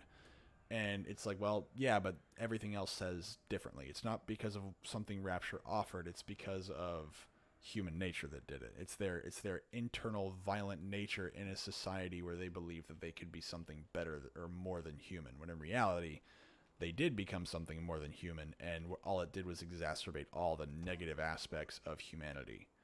Violence, lust, that kind of stuff. Because all the stuff that they talk about is all built around the main vices of humanity. It's really interesting, and you could do entire deep dives into this. And I wish, you know what, maybe I should do that again. I'll just do another deep dive sometime, just because it's fun. We are, and I really, really enjoy that aspect. Even if they didn't mean for it to go that deep, they did, and so they added a bunch of stuff into the game that I'm sure they meant to add that stuff in the game for a reason, but it works on so many different levels that it's very interesting. Well, I mean, we are and we aren't. I would say that we are, and at the same time we're not. You know, we're smart enough to realize and reason and things like that, but we're also smart enough to be the most barbaric psychopaths on the face of the planet too. So there's that. You, as Ripley says in Alien, is like, you don't see the aliens trying to screw each other over for a percentage. It's like, there's some reasoning to that. There's some logic to that. This will probably be my last fight of the night. Maybe one more turn and then we're done. But I really, really liked BioShock, and I think that BioShock 2, it's not that they tried to catch lightning in a bottle again, because they didn't need to. BioShock, what it needed was a continuation, but you needed to focus on something else. Because one of the things that I'll ask anybody is, who do you think the main character was in BioShock 1? And the answer is always, well, you. And I would be like, nah, you ain't the main character. You are the vessel. You are just simply the median. The main character was the city itself. And that kind of confuses people. And I'll say the same thing for, like, okay, well, what's the main character in a shooter game? Like, when you play Call of Duty, what's the main character? And they're like, well, you are. And I'm like, no, it's the gun. Like, there's a reason. The thing you spend more time looking at, the thing that the developer spends lots of time looking at, is the weapon you're holding, not necessarily the person holding it. That's how it works. You don't have to like it. You don't have to agree with it, but it's the truth. The thing is that Jack in BioShock, they spend zero time actually really working on him. They don't care about him, and you're not supposed to. This story is the city, not about Jack. So really, the main character is the city, and the supporting characters are everyone in the city. And it's fantastic. And they lost that in BioShock 2. That's the issue. They no longer told the story of the city, now they're telling the story of a person. Now, that's okay. You can do that. I'm actually a big fan of changing things up because, again, you can't tell the same story twice. So, but when they changed the story, they kind of didn't perform it correct. I think they had a good idea. They had a fantastic idea, and it's just the execution falls apart. At no point do I care about any of the characters, and that was the big problem. And more importantly, they try to get you to care about the characters, but because we don't know any of them and we don't have a reason to care about any of them, it just doesn't work. And then I would say the writing is kind of meh, and the main villain is also meh. Like, it's they wanted to make a villain, but they didn't want to make a villain. You know, like Andrew Ryan was essentially Walt Disney on steroids. Yeah, that's essentially what he is. That's what he looks like. At least that's what he reminds me of. He's a Walt Disney on steroids. They did a very good job with him. But at the same time, they also gave him a very complicated story that they don't just tell you outright. Whereas with the main villain in Bioshock 2, they just hand everything to you on a silver platter like you're an idiot. And I hate that. And even then, she's not very complicated. Like, you know her motivations within like the first 10 minutes of the game. And it's awful. It's just awful. Alright, come here, guys. Let's go. Let's wrap this up. It is way later than I intended to stay up. But that's what happens whenever I start talking. I lose track of time.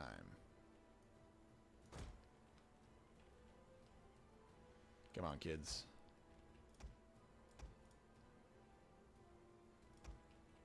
Alright, they're gonna... Power is nothing but ash now. What, they spent all that time shooting down a tower? Okay, whatever. So what are some of your favorite games, Kiro? They coming at me? They're coming at me. They're coming at me, boys. They're finally coming. They're gonna die here.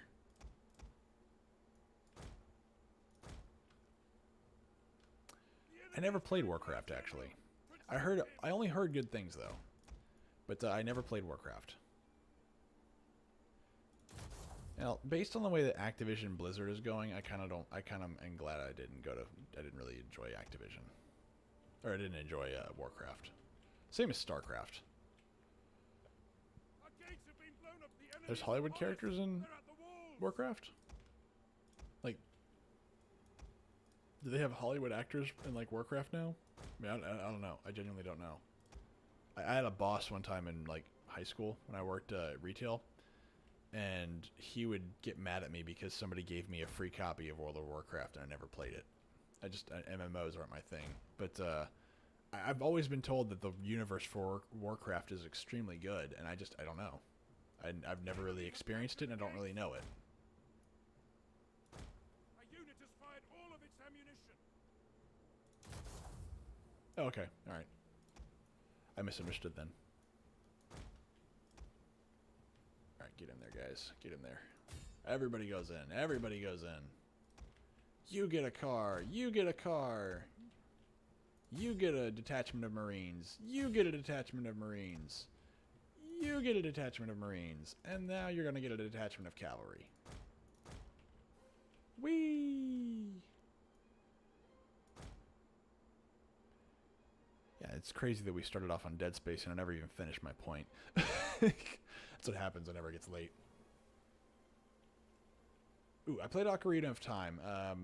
Breath of the Wild, I saw it, and I really wanted a Nintendo Switch just to play it, but just over time, life gets in the way, and then now it's the point where I'm like, well, if I ever play it, it'll be like in a bargain bin somewhere. And well, first off, both things are. Sadly, aside from streaming, I really don't get much time to do almost anything I want to do now. So like even small minor things that I want to do, I have to wait. Like for instance, I just setting up new what do you call it, like templates for streaming. That takes me weeks. Not because I'm perfecting them, but because I just don't have the time to sit down and deal with it. That's right, you lost your advantage, you little buggers. You're about to get a nice butt full of horse. But not in that way. That's weird. Don't be weird.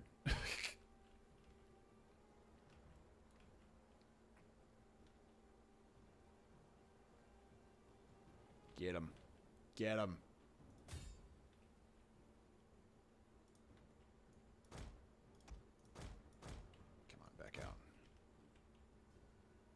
Again. Smack him again. Now smack him again.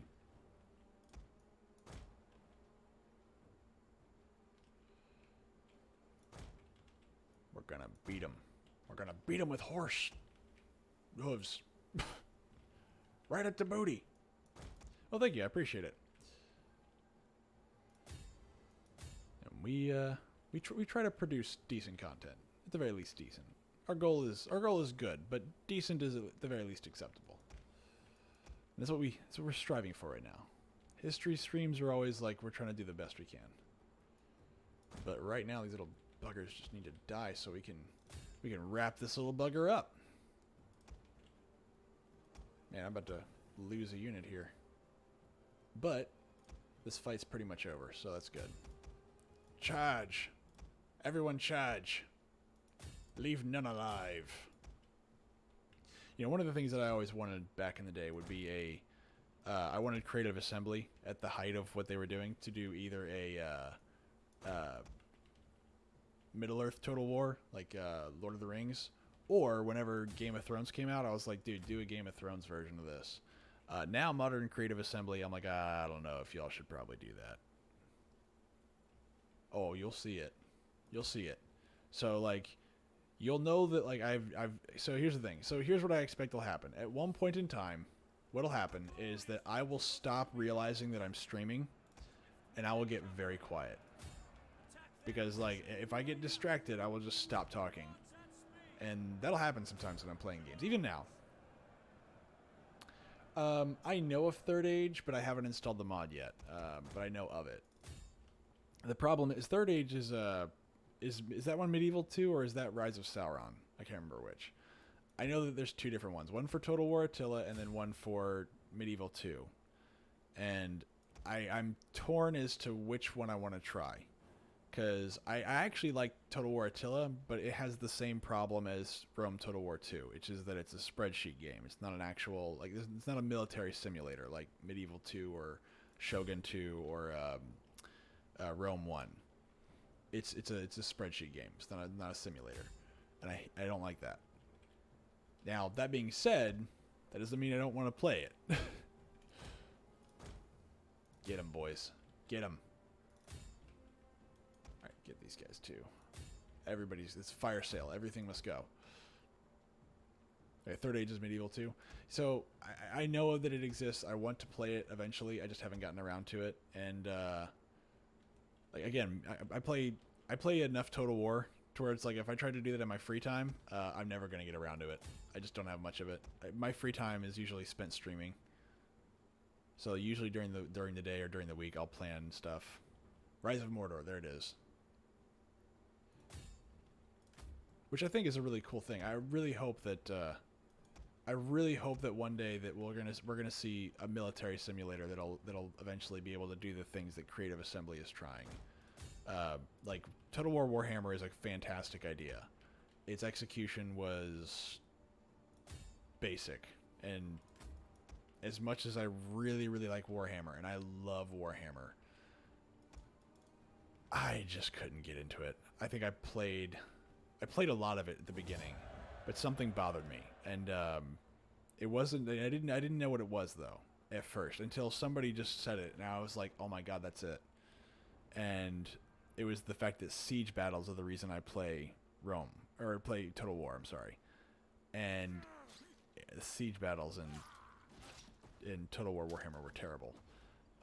There was no siege battles. It was just there were walls. That's it. But they didn't do anything. They didn't help you. Not really. And that's where I see a lot of Total War going, and I don't like it. There we go. Wait, my power is weak. What? Why am I weak? How is it that you're weak? That's not possible. You shouldn't be weak. So they used to not. That's the problem. I don't like that because they used to be amazing. They used to be one of the standards for military simulators, and now they're just. I don't know if it was when Sega bought them or something, but just something happened and they're no longer what they used to be, and I don't know why. And it makes me really sad to say that.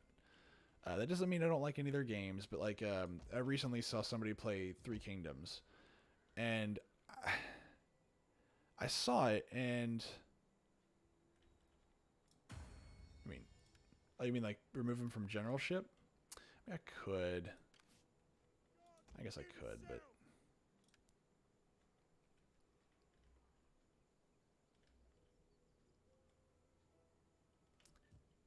We hunger for see, battle. I like my emperor being on the front lines though, but maybe you're right. Commander, Let's see here. Let's see. Let's just kind of set ourselves up for some victory here before I leave.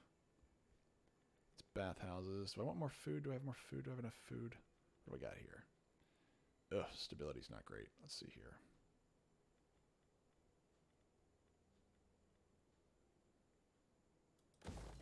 Let's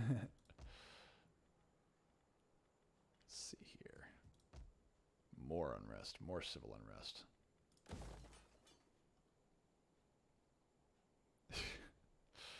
Well, see, they didn't have to actually, smooth their way in anything. They just did it.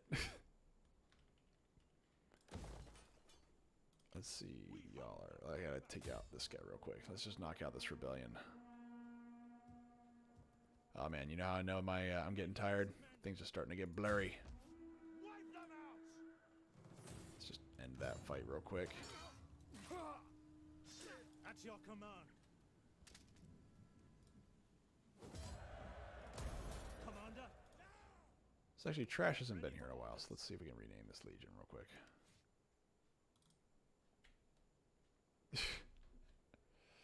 I hear you, man. All right, Kurgan, you got your own legion there now, bud. Trash is never on anymore, so we'll just. You have been gifted the Legion of Trash Gamer. You now protect the provinces of Gaul. Commander, For all of your service to the Empire this evening. But we are going to call it a night here. So I hope everybody enjoyed watching. Tomorrow, I believe we're going to continue on with our playthrough of Halo. If depending upon if Ironham or Fokker would like to continue, depends on what happens. We'll see. I'll be in touch with them. So if you have not and you enjoyed tonight, please please definitely join the Discord. We'll definitely be having conversations and posting memes and being silly. And if not, then I will see you on another day. And I hope to see you tomorrow evening where we pick up Halo. Have a wonderful evening, guys.